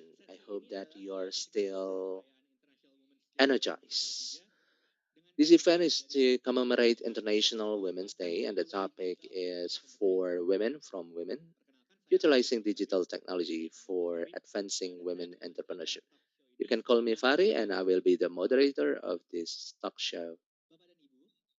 Ladies and gentlemen, technology and also digital platform play a significant role to support women's entrepreneurs in this era because it provides a level playing field for women entrepreneurs to market and also promote their businesses, to access new customers, and also to make them more convenient in carrying out operational businesses. It also addresses the traditional challenges faced by women, for example, the limited access to resources and also capital. The platforms, online platforms, also support women's entrepreneurs to improve their visibility and also increase the customers' awareness at national and also global level. We hope that through using platforms, it will be able to boost women entrepreneurship at the village level until the national level, and then it will contribute to the national economy. In this session, we will be able to discuss with the founders of women entrepreneurs using digital platforms in supporting women empowerment. We will also discuss about the Indonesia-Australia Comprehensive Economic Partnership between the two countries. We'll talk more about that. And there will be a presentation by Catalyst. We have Ms. Anantia from the platform of Maju Digital. And then Ms. Diska from Krealogi by Du Anyam.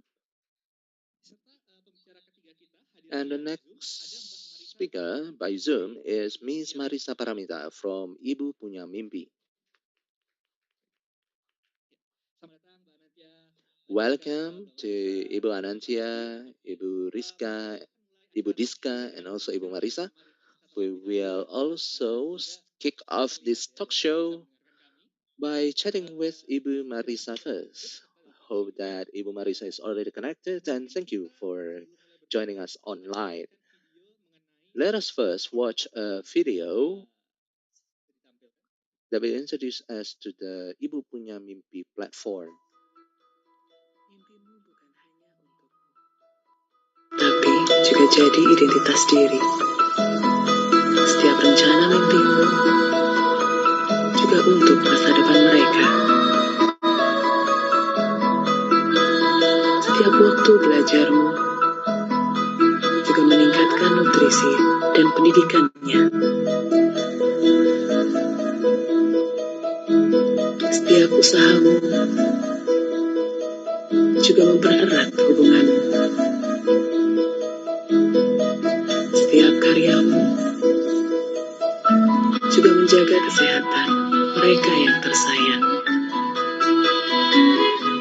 Walau ragu, teruslah maju, menjadi perpanjangan rezeki orang lain. Terus berani coba, menemukan berbagai peluang, berkontribusi lebih besar untuk kita yang lebih kuat. Your dream matters.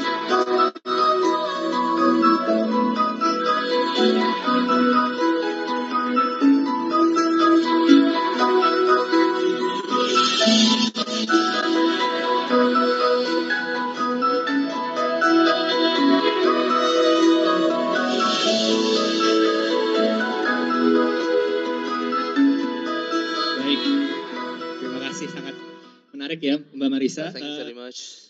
That is very interesting information that we can gain from the video. We have a lot of participants online and offline. I would like to invite Ibu Marisa to share about your platform, Ibu Punya Mimpi, and what is your motivation that finally help you to initiate Ibu Punya Mimpi platform. Thank you everyone. I hope that my voice can be heard clearly. Allow me to talk about the background or the inspiration of Ibu Punya Mimpi platform.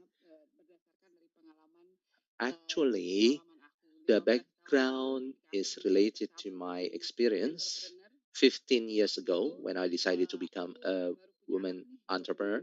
At the time, I just had a child, and since I had a child at the time, it was quite limited in terms of the opportunities for me to gain additional income. The only way is to start a business. So I started a business and selling children's clothing. And it seems that my business is growing because there are a lot of customers, and then there is a big retail company in Indonesia. The company has an idea to use my products in their retail business. However, the challenge that I faced is I still have limited knowledge about growing my business. I also have limited access to capital as well at the beginning. Considering these, 15 years ago, I said that one day I wanted to deal with the problems that I face because out there, many women must be facing the same challenge. During the pandemic, moreover, we feel that the gap of the access to businesses and also capital is even bigger. Moreover, some of the husbands of the women entrepreneurs today also got laid off at the time. At the time, I then met a co founder of this platform. Then we decided to launch Ibu Punya Mimpi platform. Our first product is scholarship product.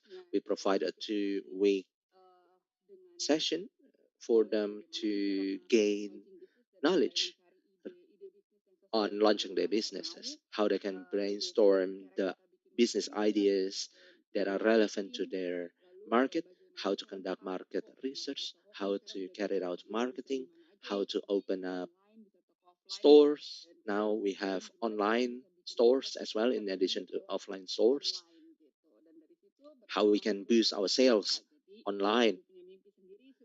Therefore, Ibu Punya Mimpi is actually an educational platform. We aim to help women to learn more so that they have more empowerment from the perspective of finance.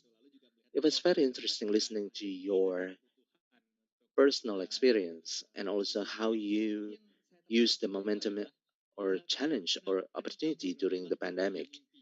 It is very interesting that you call the program Ibu Punya Mimpi or Mother's Dreams. Do you only focus on mothers or also other groups of women? We actually define what we mean by Ibu or mother.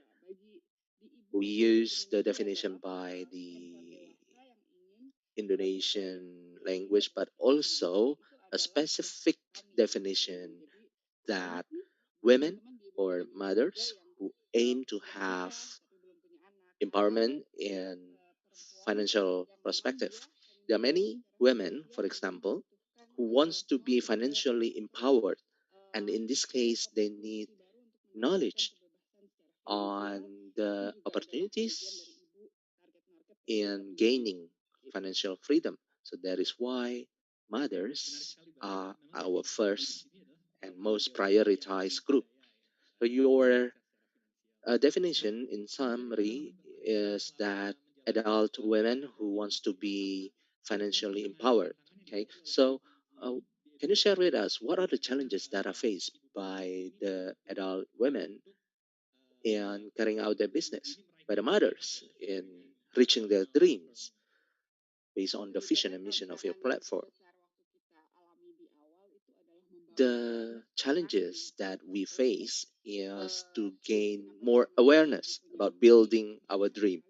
We call our platform Ibu Punya Mimpi, or the dream of the mothers, because there are so many adult women or mothers who ask us a question that, is it possible for us mothers to have a dream? Is it okay for us to have a dream? For me at the time, I was a little bit touched of that question, and in my opinion, this is our human rights. Everybody must have the rights to dream. When mothers are happy, it will also give a positive influence to the children, to the husband, and to the family as a whole. Therefore, our first priority is to increase the awareness of the mothers that they can also have dream. And then secondly, we want to increase the knowledge of the mothers. The mothers are happy with using technology, but they have not used technology optimally for learning more, for expanding their business. Here, we help them to use technology in selling the products and finally gain financial freedom. I think this message is really powerful, that dream is human rights, and mothers also have the rights to dream. Following the establishment of the platform, you must face different types of mothers, different characteristics of people. How do you ensure that your platform is accessible and also inclusive, considering we have many different characters of mothers? Dari kita karena kita berjalan selama 3 tahun dari platform dan So untuk we have been doing this for 3 years, and our product is designed by user, by mothers. So when we design this mother's dream, starting from the codings and then the language that we use, we made sure that this will be very easy, user friendly, so they can be used by mothers with limitations, because we know there are many mothers in our platform who come from very remote areas. So once they have the cloudy weather, there is no internet connection. So it is a challenge. So they cannot do the learning if the connection is gone. So in terms of the learning language, it is also important regarding the approach, how we teach them about business. So we teach them a new concept using easy language that they can understand easily. For instance, when we explain about, let's create a product to find the product market, when we want to develop them as businessmen will easily understand what I mean, but to the mothers, we'll use a different language, different terms. So we'll say, let's find buyers to your product, and then we will do the launching. Once you have buyers, then you are ready. We can have more investment to grow your business. So this is one of the strategies that we use so that this platform will be user friendly. Besides that, Ibu Punya Mimpi is also a community-based platform. It means we help one another and create a support system for mothers. So if there is a mother who has problems with technology, we will create a pairing so they can help one another and support one another. So even though there is a gap in their learning, but we hope that as women, as mothers, we can have a better collaboration among us. So the point is this is user friendly to mothers, yeah, in terms how to use it and also the language, yeah, easy to understand. So before we go to the next speaker, so what is your plan for the future? So our dream, so this is Ibu punya mimpi, by 2025 we want to support 1 million mothers in Indonesia, but it is still a long way to go. And we have a lot of challenges, but we are very confident we can achieve it because we have witnessed that mothers in Indonesia, when we empowered one another, and the first thing that they showed is a willingness to collaborate among them. And one of the programs that I'm very proud of is Mimpi untuk Ibu, Dreams for Mother. So we work with pick a case in every region so that we can grow together by empowering mothers in those local areas. And we can see if those aspirational mothers can be the role models for other mothers.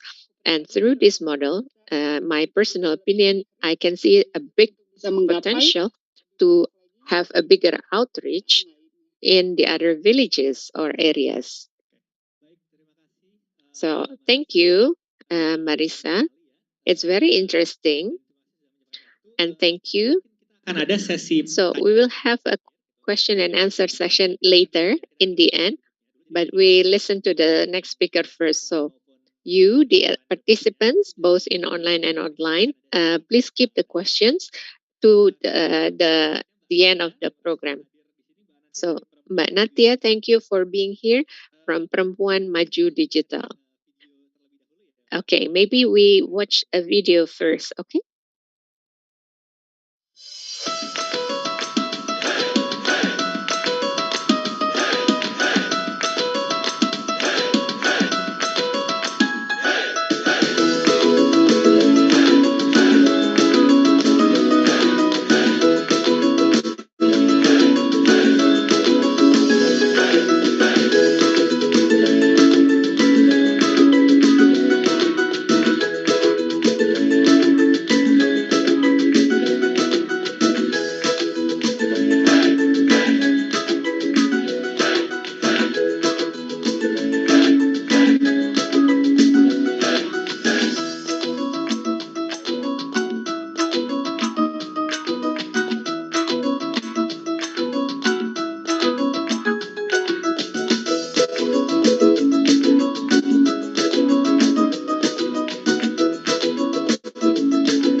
Think Woman mengangkat perempuan punya bisnis, perempuan berdaya Indonesia, serta festival yang saya banggakan, terutama teman-teman UMKM di bidang pariwisata dan ekonomi kreatif. Menjadi perempuan itu susah, dan terutama dunia bisnis. Di Meta, kami percaya bahwa ketika perempuan berhasil, kita semua menang.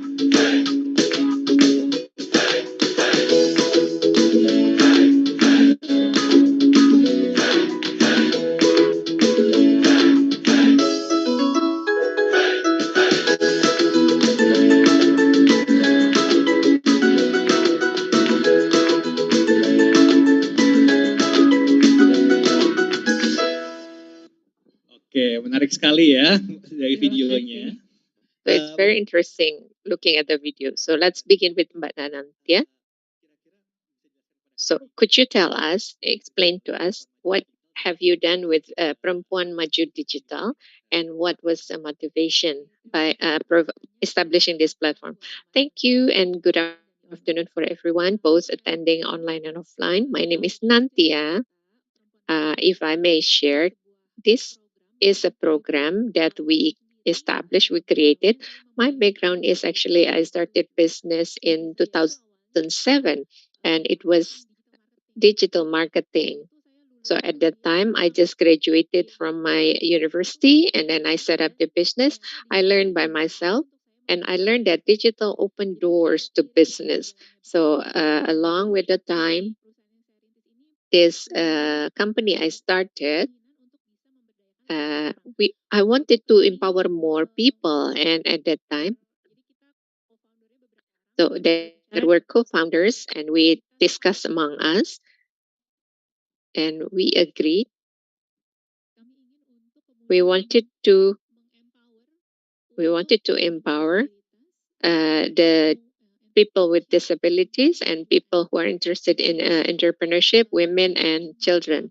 So with these four stakeholders, we finally developed several programs. The first one is for women. We started in 2011. At that time, because I started my business through digital platform, I wanted more women to be there. They can be involved in digital world. So we opened many classes with the focus of universitas dan juga the university students and also people who started their career. So we wanted to facilitate them to enter the digital world through our programs. And along with the programs, we realized that digital was also used by more women. And then with Grass in Tech Indonesia, we created a program for female who own businesses, and we asked them to develop their business using digital platform. And it was the beginning. We have this DOS in Tech Indonesia who that was already running. And that, sorry, the microphone is not working, I think. So we wanted to support these women through the use of technology and also financial empowerment, so financial independency. So how we do that? We should support them through entrepreneurship, and that is the reason why we had this program. So one of the program that we created is Perempuan Maju Digital. Well, it is only one of the programs they created, and the initiative was actually from our company.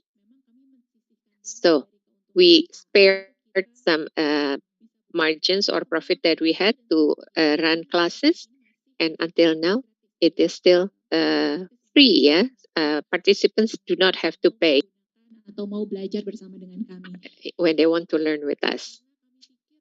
So we think that if we want to empower more people, it means we have to do it more massively.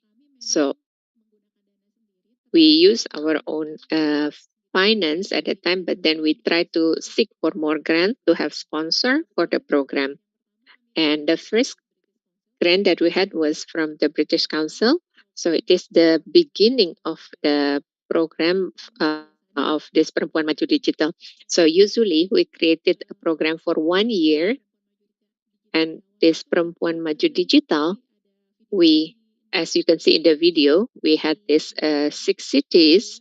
We conducted that in 6 cities. We had 2-day workshops, and we taught them first about critical thinking, because when they wanted to work with digital, they need to know how to navigate that.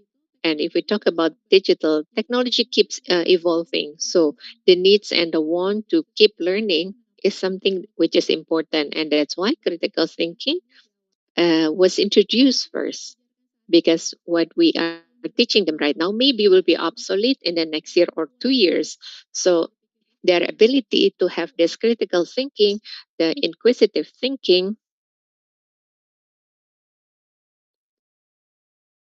Oh, signal lost.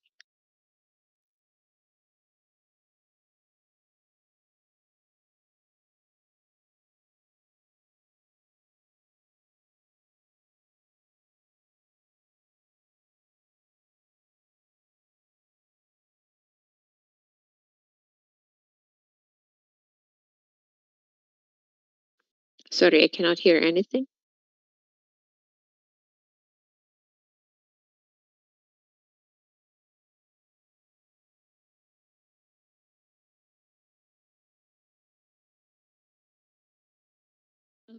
Kenapa kemudian si program tahunan ini kami masukkan ke... That's why we include this annual program.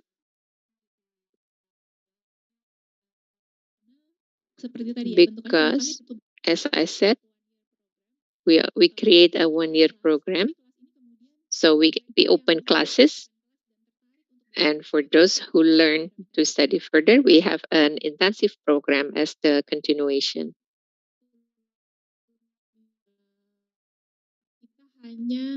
So, so this is free for all. Now we have about 10,000 participants, while for the intensive class, we limit that only for 200 or 300 participants.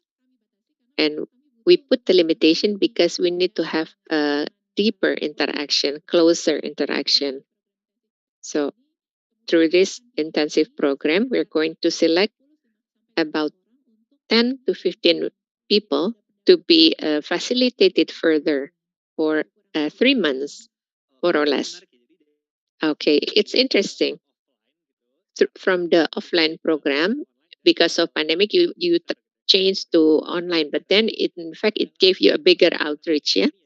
So from these experiences, so challenges for the digital world for women. What do you see during the pandemic and also post pandemic? Yeah, so I think the challenges are quite similar.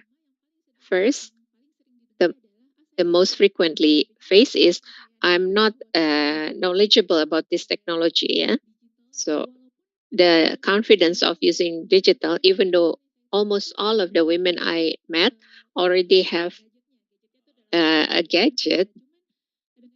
However, if I ask, can you try? They will say, no, I don't know how to do that. So there is some insecurity. Well, actually, I think they are actually quite sophisticated in navigation. But this is one of the challenges, and that's why we try to. That's what we are trying to address to find a solution. So every time we have a training, when we meet them, we need to have their critical thinking first, and then their willingness, their determination to understand, to select, to sort information. That's what we inform them. And secondly, their exploration interest, because we always tell them at least you need to have a mobile phone. Laptop is optional, but at least you need to have a mobile phone. So what we did was immersive workshops, by meaning they have to do it themselves. We have facilitators in our programs, but we always tell the participants they have to try it by themselves. So they need to navigate, and it is something that is a must. The same thing is applied in the platform. They can have their independent learning, even though we have facilitators in every platform. They can join this WhatsApp group. They can give questions there, and we we always give them some teasers so that after that they will have to follow it up. They have to try by themselves. So it means they have to have the willingness to try it by themselves, because the main barrier that we observe is they don't feel confident in using the technology. Well, actually, it is not a problem. Actually, they have the capabilities. And besides that, besides the challenge posed by technology, is that challenge posed by their support system, I would say, because most of the women joining our program are single fighters, meaning they do their own production, they do the thinking about marketing, they think about the delivery, and also they handle complaint by themselves. And while they are married, they also still have to take care of their family. So it means they they have a big burden and very limited time. So this is one of the problems that they commonly express to us, and then we discuss how to find a solution. For instance, technology can make their work more efficient. So it is one of the things that we inform them. Very interesting. It's interesting that you begin with critical thinking and curiosity as the target, yeah, before you go to the upscaling. And then next, maybe you can share with us regarding the alumni of this Perempuan Maju Digital. successful alumni, what kind of skills that they have, and then how can they be successfully applied the skills. So every time we have a program in Perempuan Maju Digital, usually we have pre and post tests. So we ask them whether they feel some impacts. And what we measure is, in average, they would say they feel like 20% increase, for instance. They didn't know about digital marketing, but then they, for instance, they began with 80%, they finally reach 100%, or if they started from 60, they would go to 80. So it is something like that. And besides that, because of this facilitation or mentoring program,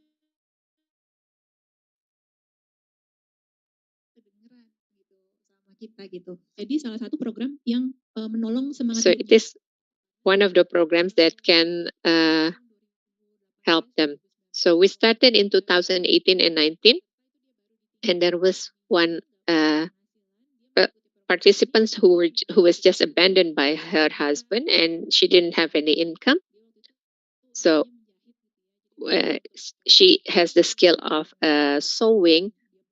So now she can even teach the other friends. She can have their community. She moves on with her life, and it is good because there she has the support system. She has friends who can give her support. And besides that, women who join the program are mostly they join the other program. So I think this is something good because the more programs that can encourage them to go to have the upscaling, it will be good because they can learn from one program and then they go to another program to improve themselves. So the more programs they join, the better for them. They will be more knowledgeable. And then there are two more stories I'd like to share. So we have this mentoring system for 3 months, and usually we give them some additional finance to develop their business. And interestingly, there was a mentee that has a business of selling bakso. Now, so this person used to have a store, but because of the pandemic, they have to close down, and because the rent is too much. And then now they started to reopen, and using the funding that we gave them, and also the use of digital, they use this funding to have this kind. So they have this kind of virtual kitchen. They can join Gojek, Grab, or GoFood. Because of this virtual kitchen, the GoFood can come to many areas in various areas. So not only in one particular place. So the business development could take place because of the discussions that we have. And even more interestingly, during the facilitation, they said that I want to have a discussion because I want to achieve an award. So, and then we have a discussion, and then they could finally get the program for food investment. Oke, ya, menarik sekali bahwa They dari get developed because we have this mentoring program. So through the mentoring program, actually, these businesses will have more access to new market. This means it is very beneficial, actually. And this will show that the mentoring program has positive impact.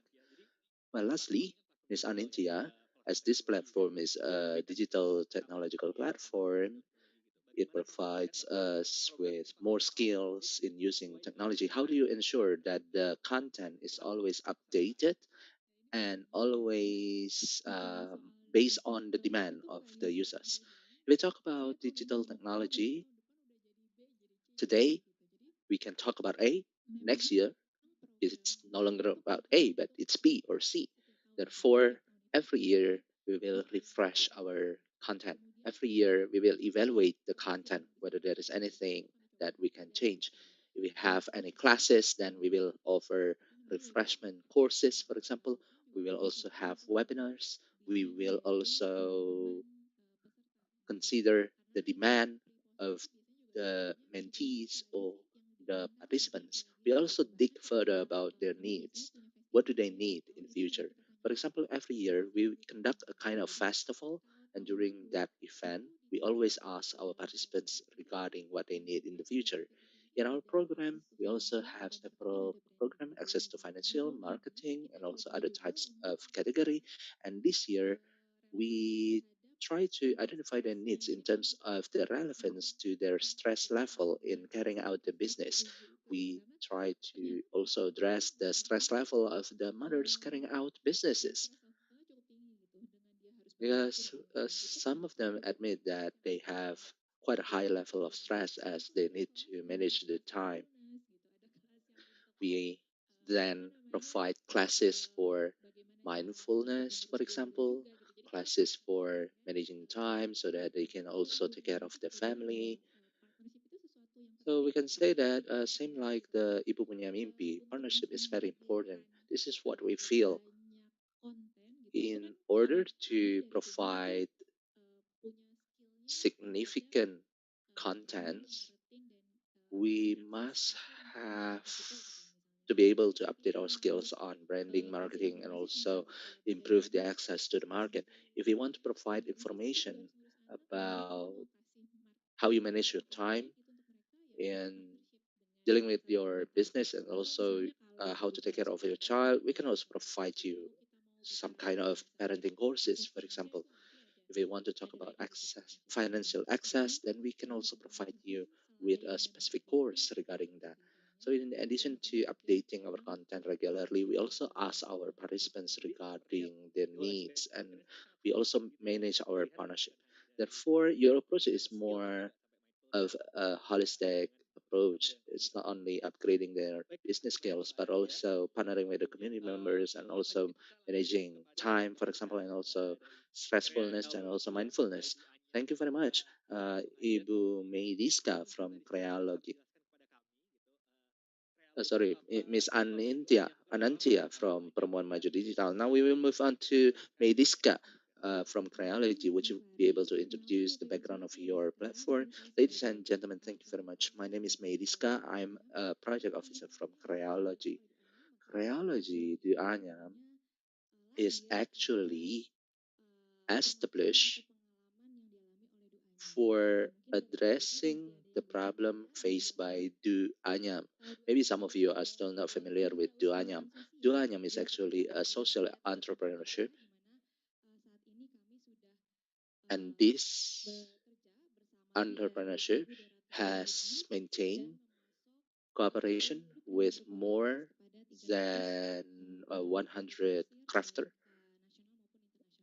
handcrafter, and also many other handcrafters. We have experience in providing mentoring and also training for the women in East Nusa Tenggara, and we identify that they have a lot of problem in terms of bookkeeping and also making records about their operational activities. So first of all, actually, we started to deal with our internal problems. These matters usually use manual bookkeeping records. Usually, sometimes it can be damaged by water as well, and they have to take care of their children as well when they are working at the same time. Following that, we then observe there is an increase of orders in Duanyam. Following that, we decided that we need to have better bookkeeping. We also partner with more than 1,200 handcrafters now. Now, if we only rely on manual bookkeeping, we will not be able to manage more than 1,000 handcrafters. In addition to that, we were facing the pandemic. It was the opportunity to utilize technology breakthrough. If we are not able to transform digitally, then the SMEs then probably cannot keep up Sorry, the connection is breaking up. Gimana kita melihat performa kita sejauh ini sudah sampai mana sih gitu? Bagaimana kita menghadapi era digital ini? Kalau kita nggak punya data tentang usaha kita sendiri, It is tentang very important for us to have the data of our business, about our business condition. It is very important. Through that, we will be able to grow our business. Following this experience, then we launch our application. It is an application for bookkeeping records, and this is free of charge. It can be used by all SMEs in Indonesia. Our vision and mission is to ensure that the SMEs can deal with the supply chain management problems so that they can be reliable SMEs. We also have a video from Creology. We also have pictures actually when they are using the application. Sudah susah payah menyelesaikan semua pesanan pembeli, tapi kenapa kas usaha tidak bertambah? Setiap hari lembur mengejar pesanan agar bisa kirim tepat waktu. Masih saja terlambat hingga kena omel pembeli. Pak Jati berpikir, kapan mau untung kalau kirim pesanan saja selalu terlambat. Pembeli pun kapok membeli produk kami. Pak Jati lalu berpikir, apa yang perlu dilakukan agar usahanya bisa berkembang dan pembeli puas dengan pesanan mereka. Untungnya, Pak Jati ditemani oleh sang istri yang mengenalkannya ke Kreologi. Punya pengalaman seperti Pak Jati? Yuk, kita juga ikut mengenal Kreologi. Aplikasi Kreologi membantu agar Anda mudah menghitung pendapatan dan pengeluaran biaya, teratur mencatat semua pesanan yang Anda terima, serta akurat memantau status produksi dan persediaan bahan baku dan barang jadi. Dengan menggunakan Kreologi, pengiriman lancar, usaha jadi untung.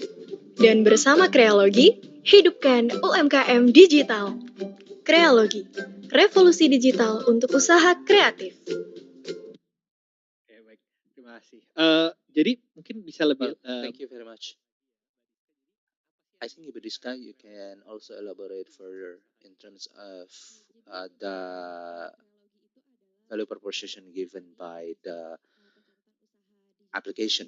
Actually, our application provides digital bookkeeping records. We can record our orders. We can also make records about our transactions as well. Normally, what is faced by the MSE's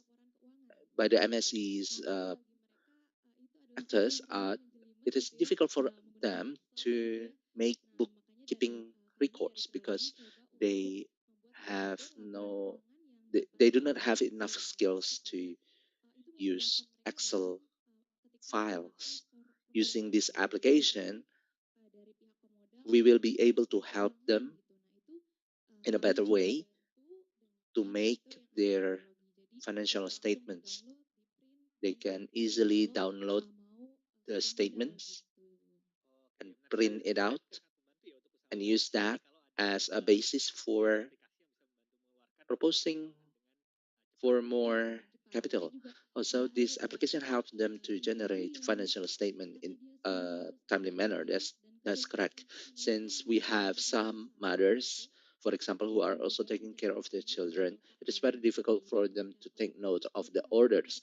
Through this application, we can take note of the orders very easy by clicking some buttons, and then we can fill in the data, and then we can download it and then print them.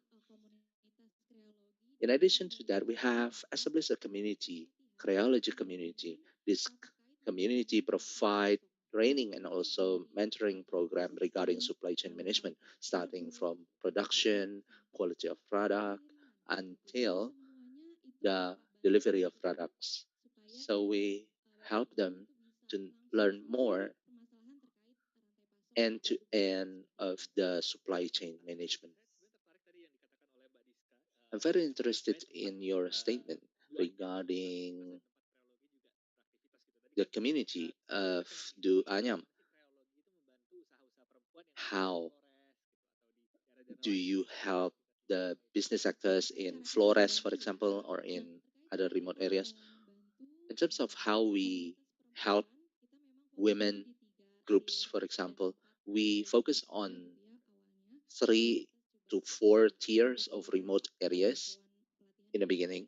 Then we expand our capability to support women groups in other remote areas as well.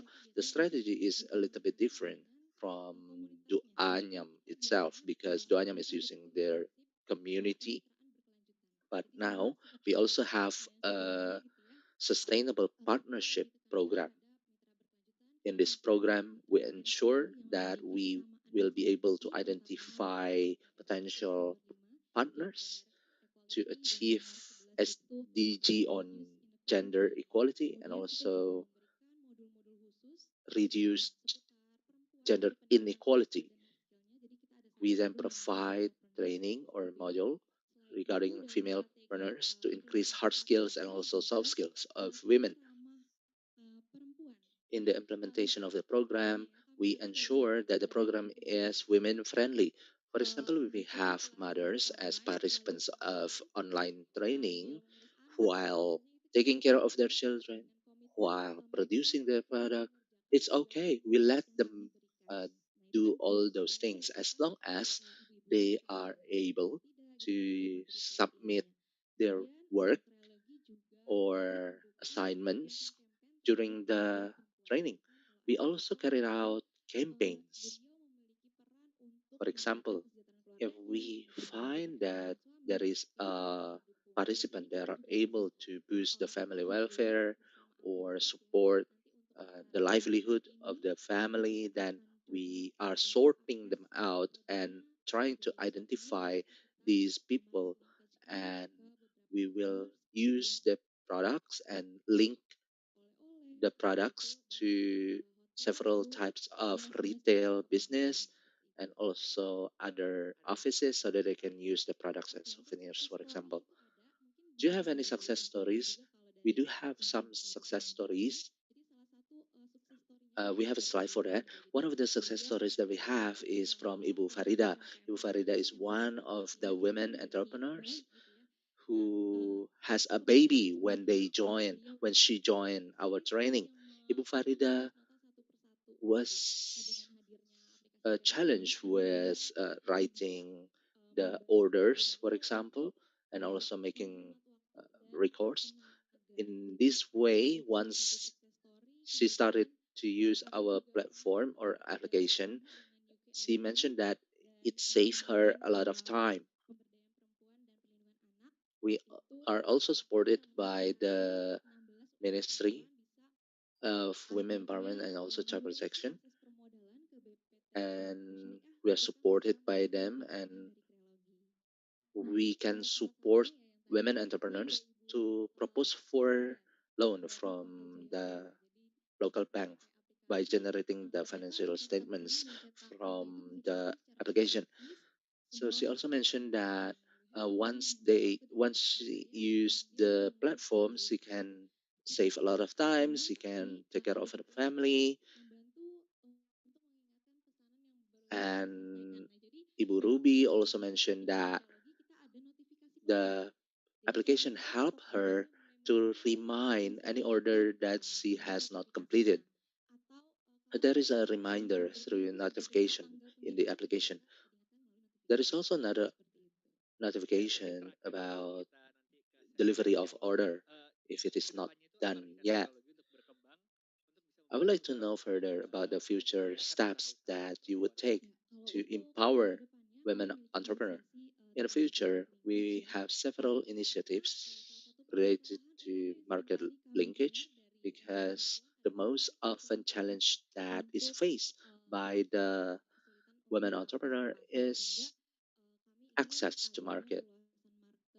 In this case, we want to help them to expand their markets, and we want to initiate market linkage programs such as the use of e-commerce.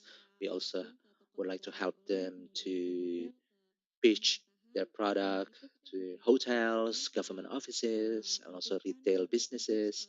At the moment, we are also trying to have a partnership with Indomart and also Alfamart in our market linkage program because they have more stable sales performance. We also um, help some of the participants that we have to sell their products in Indomaret and Alfamart. And lastly, we also hosted a networking event working together with IFC, Tokopedia, and also Antaraja in Surabaya. At the time, we invited different stakeholders from consulting firms as well to talk about the legality perspective. And we also invited tourism and also hospitality stakeholders and other stakeholders. And in addition to that, Karena mayoritas dari Because UMKM majority of these SMB are they think too far. They want to have some export activities while actually they have not explored the domestic potential. So this is one of the plan for what we're going to have in the future. Thank you very much. And then I will. Di sini di ruangan maupun yang ada secara online gitu. Okay, so for all the participants, if you have any question, we have Mbak Iska, Mbak Anantia, who can take your questions. Please introduce your name and to whom do you address the question?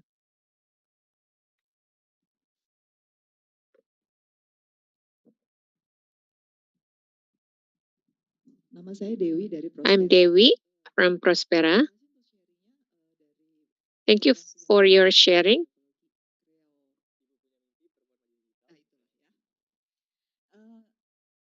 Kalau kita lihat, If we look at some, so from Prospera, we have a lot of mentorship program for mothers or women joining Jackpreneurship, and we have many micro business scale. So what I heard from your presentation or sharing, mostly these are about they have a better awareness about digital access, while actually there are many business women who are still at the survival level. So I found a gap. There are many women in that stage actually, but maybe from you, maybe you have some tips for. And we also have Bujena as the representative of the micro business person. Maybe this is the first time they heard about Ibu Punya Mimpi. They didn't know before. They didn't know about the critical thinking classes, I mean. So from maybe you can teach them how they can find this kind of opportunities so that so you can have a bigger publication so these women can learn about your program. So, Mbak Nantia, perhaps you will respond to this.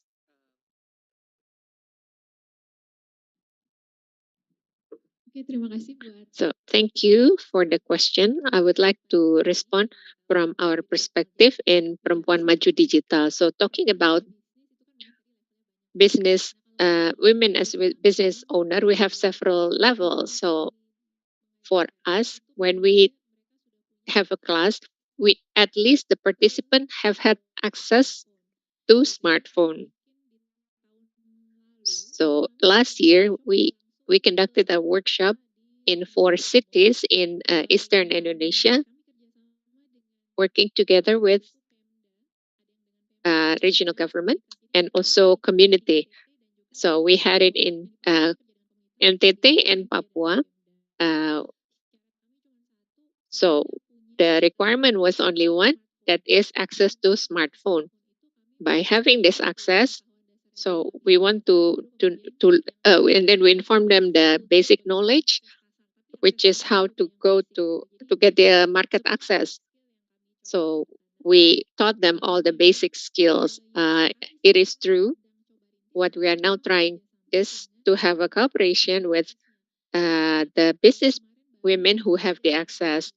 And we just had a discussion with two parties, which is an investment board, who also have this mentorship program for micro business, ultra micro and micro business.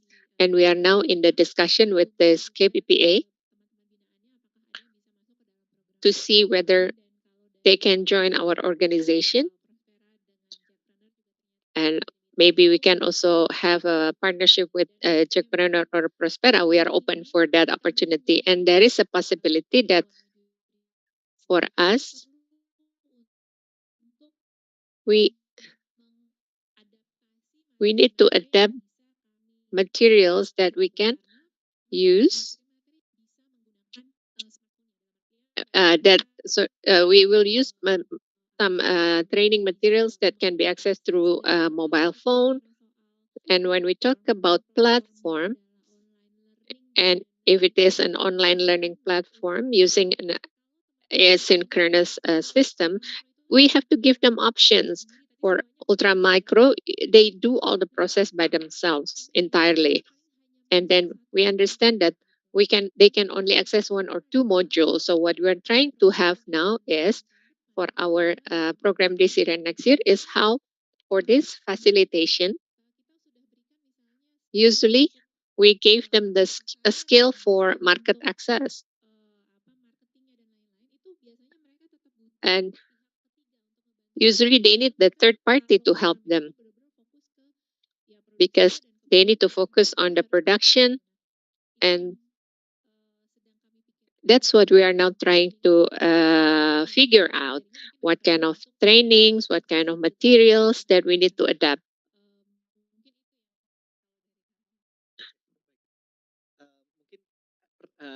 Yang lain dikasih pertanyaan yang lain ini karena ada beberapa pertanyaan dari online juga nih yang Because now we have also questions from the online platform. Ini agak spesifik sih. Jadi bagaimana pengalaman We have a platform more specific question about your experience in managing Ibu Punya Mimpi platform, especially to empower the participants who are expecting children, or they are taking care of their children. How can you make sure that the participants can manage their time well, participating in your training program, taking care of their children? Okay, thank you very much for the question. In this platform, actually, the aim is to build a women-friendly platform. We also ensure that we have the training program in bits and pieces so that they do not take a lot of time in joining one course. I myself also experienced becoming an expecting mother. Probably in one day, we only have 10 to 15 minutes to learn something new. Therefore, we are making sure that this platform is friendly for expecting mother and also mothers taking care of the children. We also invite mothers who are not tech savvy, or sometimes some of them do not have their own email account. They use their husband's email account. Or when we carried out a program in Banyuwangi, some of the participants also do not have their own personal cell phone or smartphone. They use one smartphone for the whole family. At the time, we also provide one laptop. At the time, the laptop is used by 20 different mothers or participants, women participants. We learn about how to write emails, etc. In this case, we try to help them step by step to be more comfortable with online technology. We also have a specific curriculum designer to ensure that the training material is women friendly. One of our success stories is a competition on digitalization. The Tolong bukain assignment pintu boleh that Pak?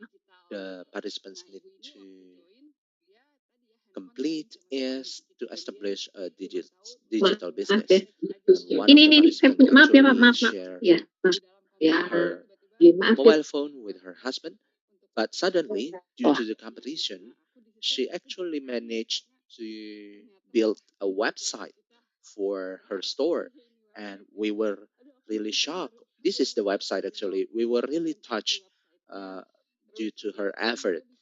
She was giving us her presentation about this website, and then she also shared her story and experience in making this website to other participants. While 2 months before that, she only has the ability to use messaging services using online technology. And this shows that she can be successful. I am so proud of the Ibu Punya Mimpi team for using this syllabus and successful in helping the women participants. Ladies and gentlemen, in the interest of time, actually, we have one more session before we close. Unfortunately, I would like to ask our three speakers to deliver a message for every women entrepreneur in Indonesia. The message from us, from Creology, is that we want Indonesian women to be more active in networking. Through networking, we can learn from each other so much. In our community, we may find new suppliers, new connections, and new customers. We also need to change our fixed mindset to growth mindset based on our experience providing training and also mentoring program for the SMEs. Mostly, they participate in the training because we provide transportation money. Transportation money. Apology for saying that, but that is based on our experience. But in the future, of course, we can see more growth mindset participants. From us, do not be hesitant when you seize an opportunity. If you have an opportunity to join a training program or a course, take it. And in addition to taking the opportunity, do not forget to open the door to other opportunities for other women so that they can also be involved. If we can do that, other women outside there can also do that. So I had the opportunity, I took the opportunity, I opened the opportunity for others. So if you have already been given assistance in using digital technology and your business has grown, open the opportunity for others as well. In our platform, we have a growth measurement tool. We measure the baseline of the skills of the participants, and we also now have the tool for measuring their performance. We will be able to address the challenges that we face if we keep on learning and we focus on growing, and the result will be positive. In Ibu Punya Mimpi, we have a lot of tools and also resources to help women entrepreneurs to grow. Based on my observation, Indonesian women has a lot of strengths in building network and collaborating. I'm very enthusiastic in seeing the future of women entrepreneurship in Indonesia because we are very strong in supporting each other. And the opportunity is really wide now. So keep up your good spirit, everyone. Well, thank you very much to all our three panelists.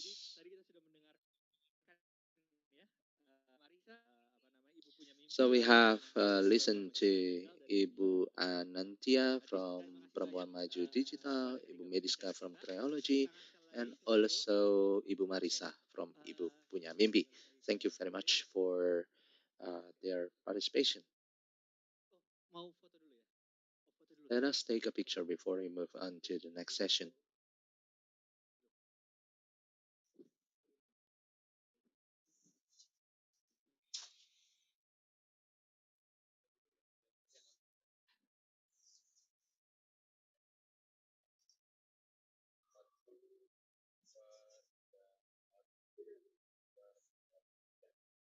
Terima kasih banyak, Mbak Rizka. Terima kasih banyak. Mantap. Terima kasih, Mbak Marisa.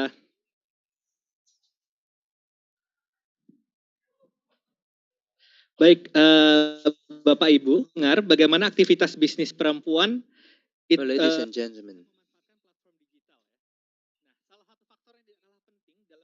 do not forget that we can make use of digital technology, and one of the success factors is to maximize our sales, international sales. Moreover, it's very significant for our business to maximize our revenue. Now we are entering into free trade era, and therefore to have competitiveness is very important. Catalyst, as part of the Indonesia Australia Comprehensive Economic Partnership, focuses on supporting the partnership in helping women empowerment by utilizing digital platform to boost their business. Let us now welcome Ibu Clarice Campbell, the Skills and Training Lead Advisor from Catalyst, to deliver her presentation.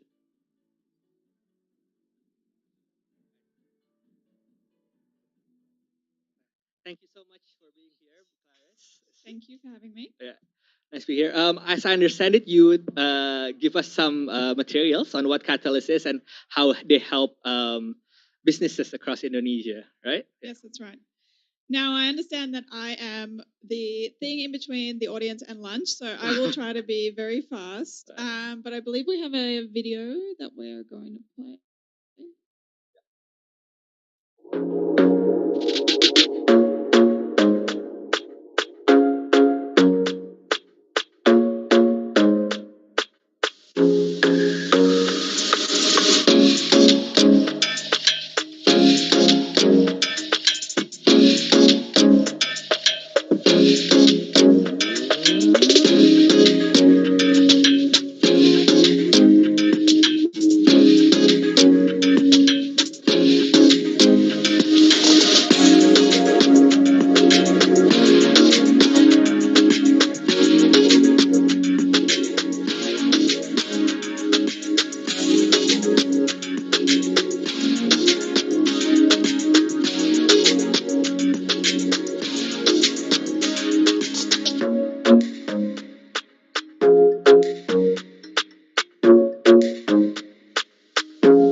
Great, thank you so much.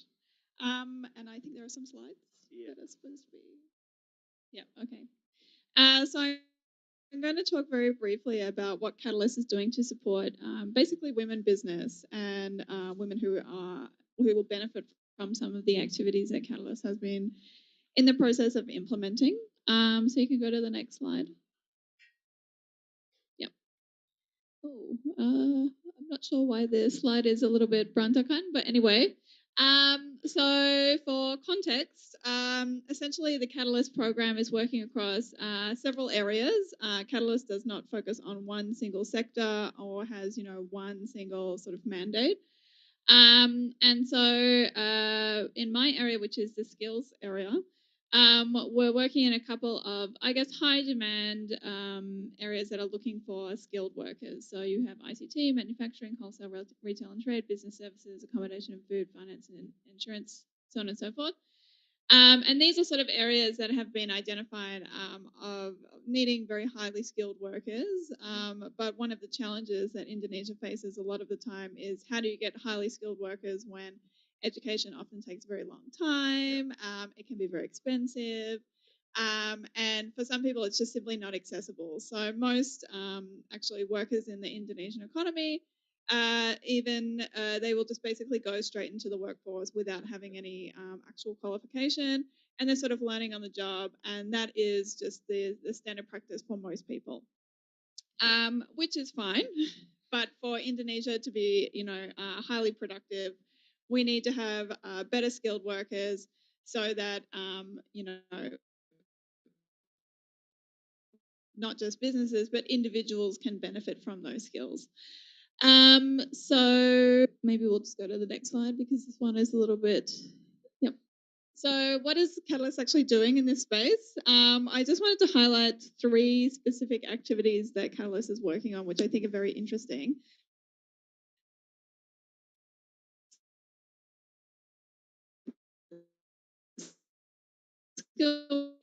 In upskilled 3, there are a lot of, say,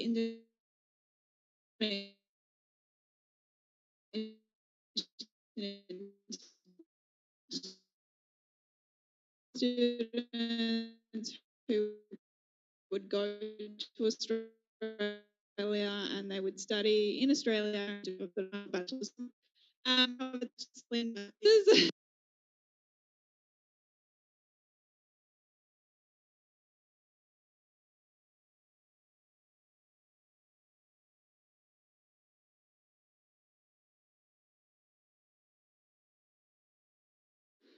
Because it will basically provide greater access to education services without having the need to travel down to Australia or to other countries, or to do a program that is not only months but possibly years long. So with Traveloka, we're basically implementing a digital literacy training program across 244 Desa Wisata locations throughout Indonesia. This is aligned with some priorities through the Ministry of Tourism and Creative Economy. So Traveloka is working very closely with them. Following on to Bina Centre, we have some online short courses which have been designed to focus on inclusivity, leadership skills, digital business, entrepreneurship, which we're hoping will allow many women to sort of enroll in. Also be developing short courses in women-dominated sectors, including hospitality, health and agriculture.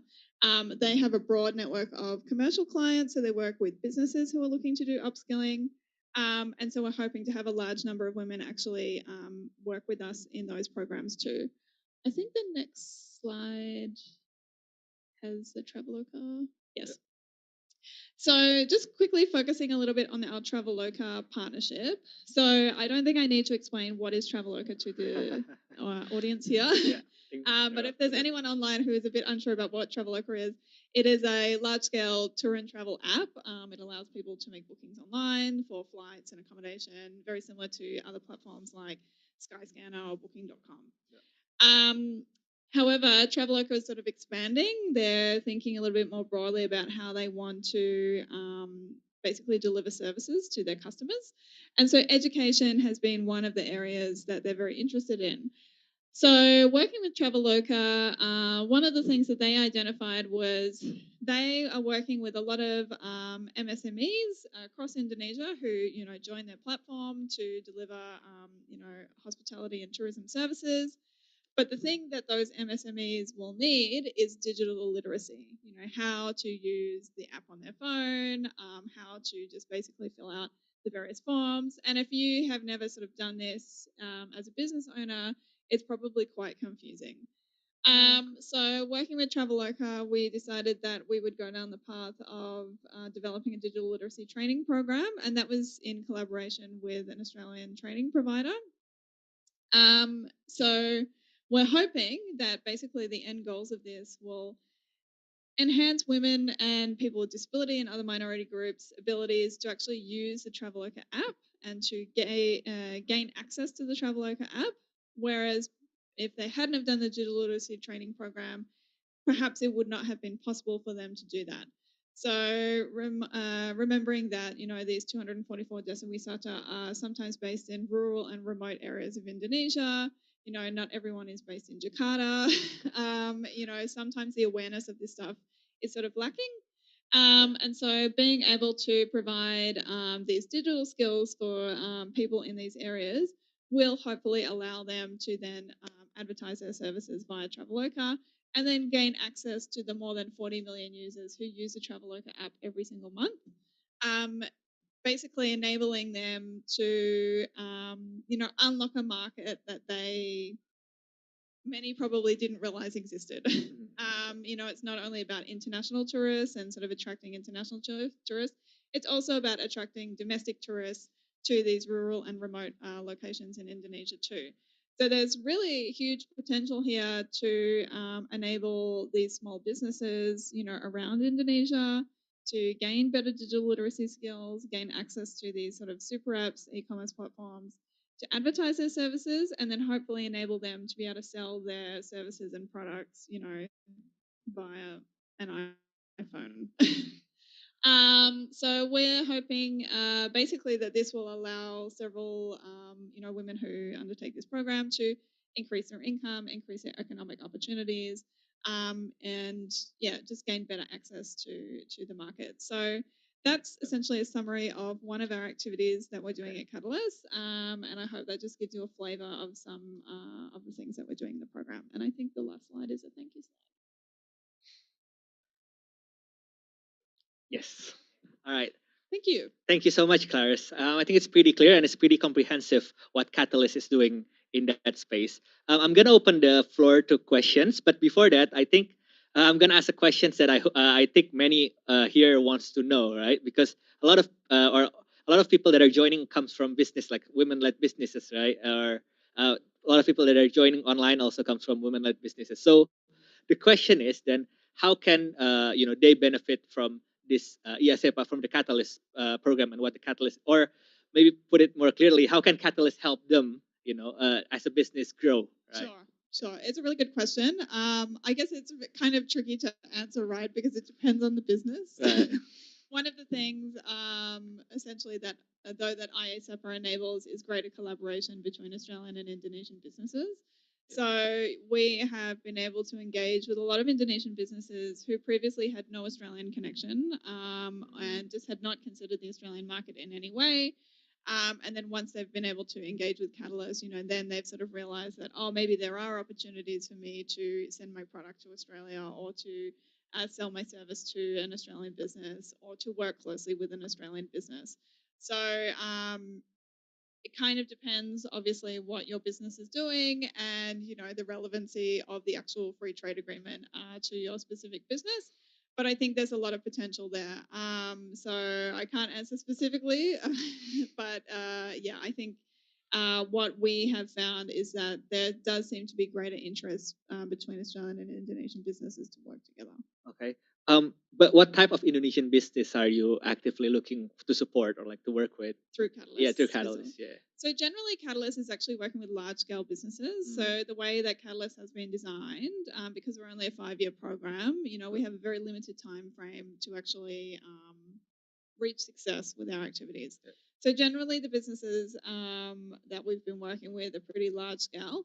But those businesses then have connections to a large number of MSMEs. So they then have many clients or many, partner organizations that they're working with, either in Australia or Indonesia, and sometimes in third market countries.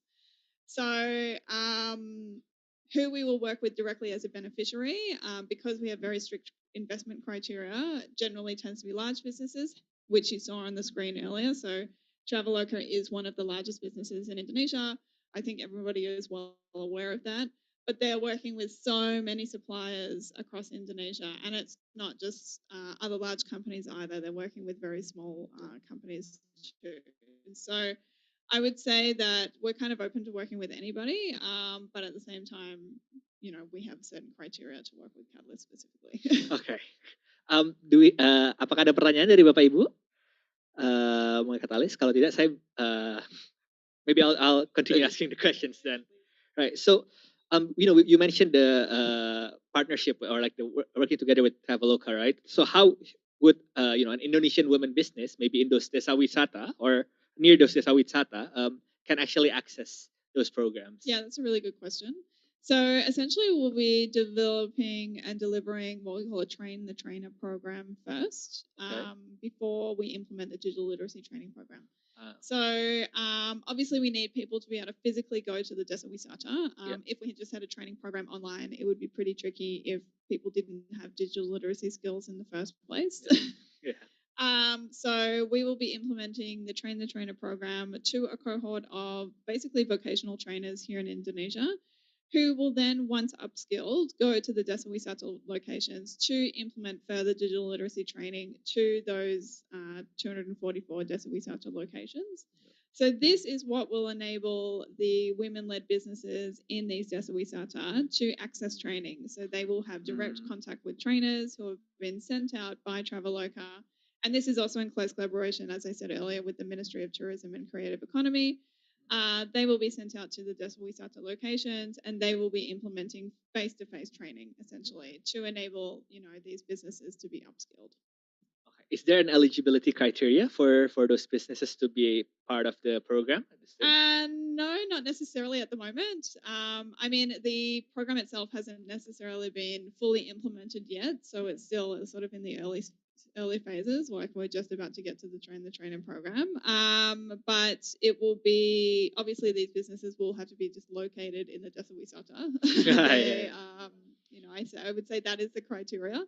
But probably also have an interest in actually advertising their particular product or service on Traveloka as well. I think that's another one. Okay. If there's no other questions, sure.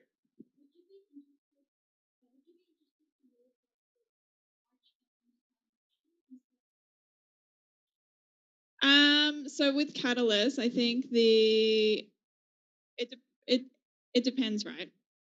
With Catalyst, because we're actually a commercial program, so we're a little bit different to Prospera or other I suppose development programs that have been established. In that, not only do we have development outcomes that we need to achieve, we also have commercial outcomes that we need to achieve. So it depends on essentially what is the commercial opportunity that foundation might have.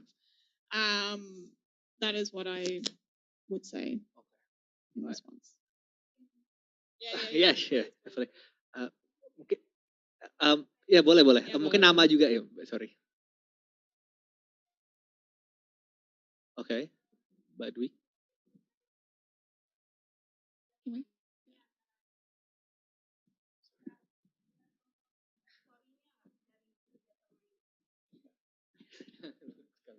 I'm sorry, I'm asking in bahasa Indonesia. Oke. Tadi seru banget gimana penjelasan The kerjasamanya. presentation is very interesting regarding the partnership between Indonesia and Australia, but there are two things that I would like to ask you. But before, my name is Dwi from DKI Jakarta, and I have two questions. You explained about marketing and financial empowerment program. Do you also have a program to improve the access to suppliers or raw materials? Do you have that kind of program? This partnership in Indonesia, and where is that Desa Wisata the very success from this partnership? Sure, that's a really good question. So, Thank you. Basically, the question was about: is there a success story of supplying services, right? So not necessarily from the Traveloka example because it's still being implemented, and we haven't had, we don't have the end results. I suppose. However, there are many other activities that Catalyst is implementing. So, for example, in our market integration team, so they're looking at kind of large-scale business partnerships in things like advanced manufacturing and agriculture services, that sort of thing. They have done a couple of essentially studies at this stage on products from Indonesia that might be able to be sold in Australia. So, for example, it is very hard to find mangosteen, buah manggis, in Australia. many Australians don't know what Mungis is. And so is there a potential to be able to sell that product in Australia? Because buah manggis is very nice, right? It's a very popular fruit in Indonesia. It's very easily grown in Indonesia. And the production over the last couple of years in Indonesia has been getting bigger and bigger. So obviously the domestic market here in Indonesia know what manggis is, but the international market is a little unsure. So one of the things that the market integration team has been looking at is how can we get buah manggis into Australia very easily, and then sell that, market that product and sell that product to Australians, because it's something that doesn't exist there, and it's something that they'll probably be willing to pay a little bit extra for because it's a very interesting flavor. So this study basically has sort of just wrapped up, and now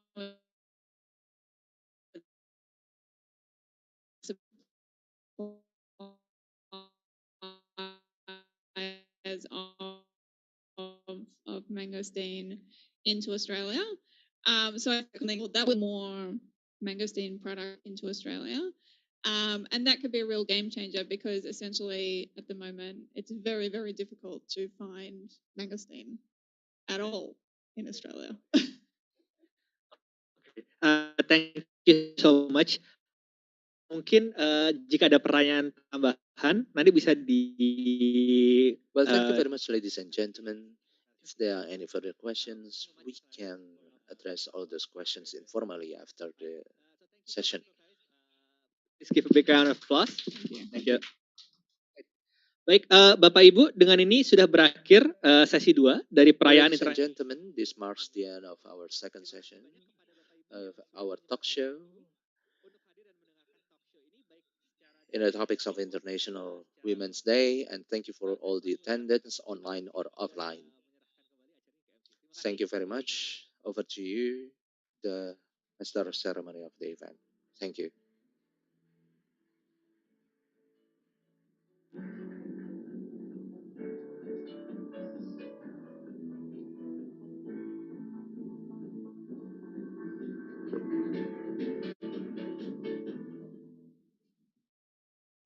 Terima kasih banyak Mas Kifari sudah memoderasi acara dan juga pembicara yang sudah hadir di sesi 2. Thank you very much for the moderator and also the panelists in the second session. This marks the end of our sessions. We listen to experience from different women entrepreneurs, and also we discuss about the role of the government and the partnership with the government in boosting women entrepreneurship in Indonesia. Hopefully this event will inspire us to collaborate and also innovate. Following this talk show, ladies and gentlemen, we would like to invite you to visit the bazaar. The bazaar will be held until 2 p.m. The bazaar has a lot of curated products, food and beverages, fashion, and also handicraft. We have Sarala Multipangan, Snack Punya Official, Mejiku Hibini Boutique, Lavira Style.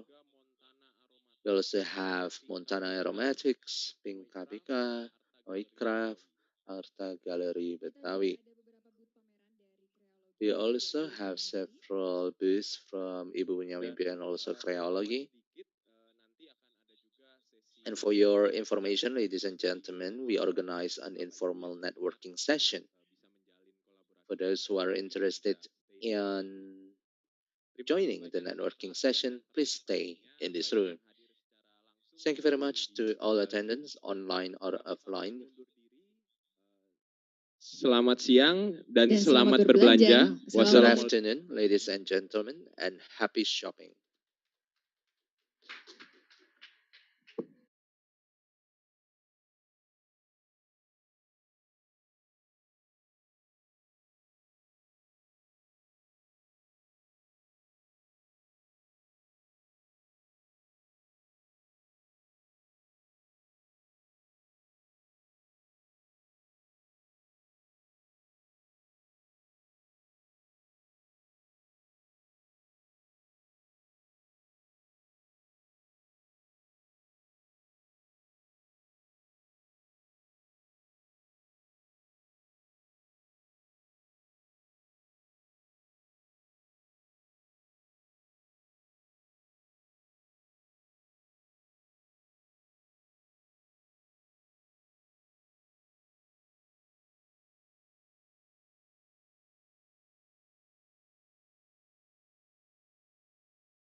Recording stopped.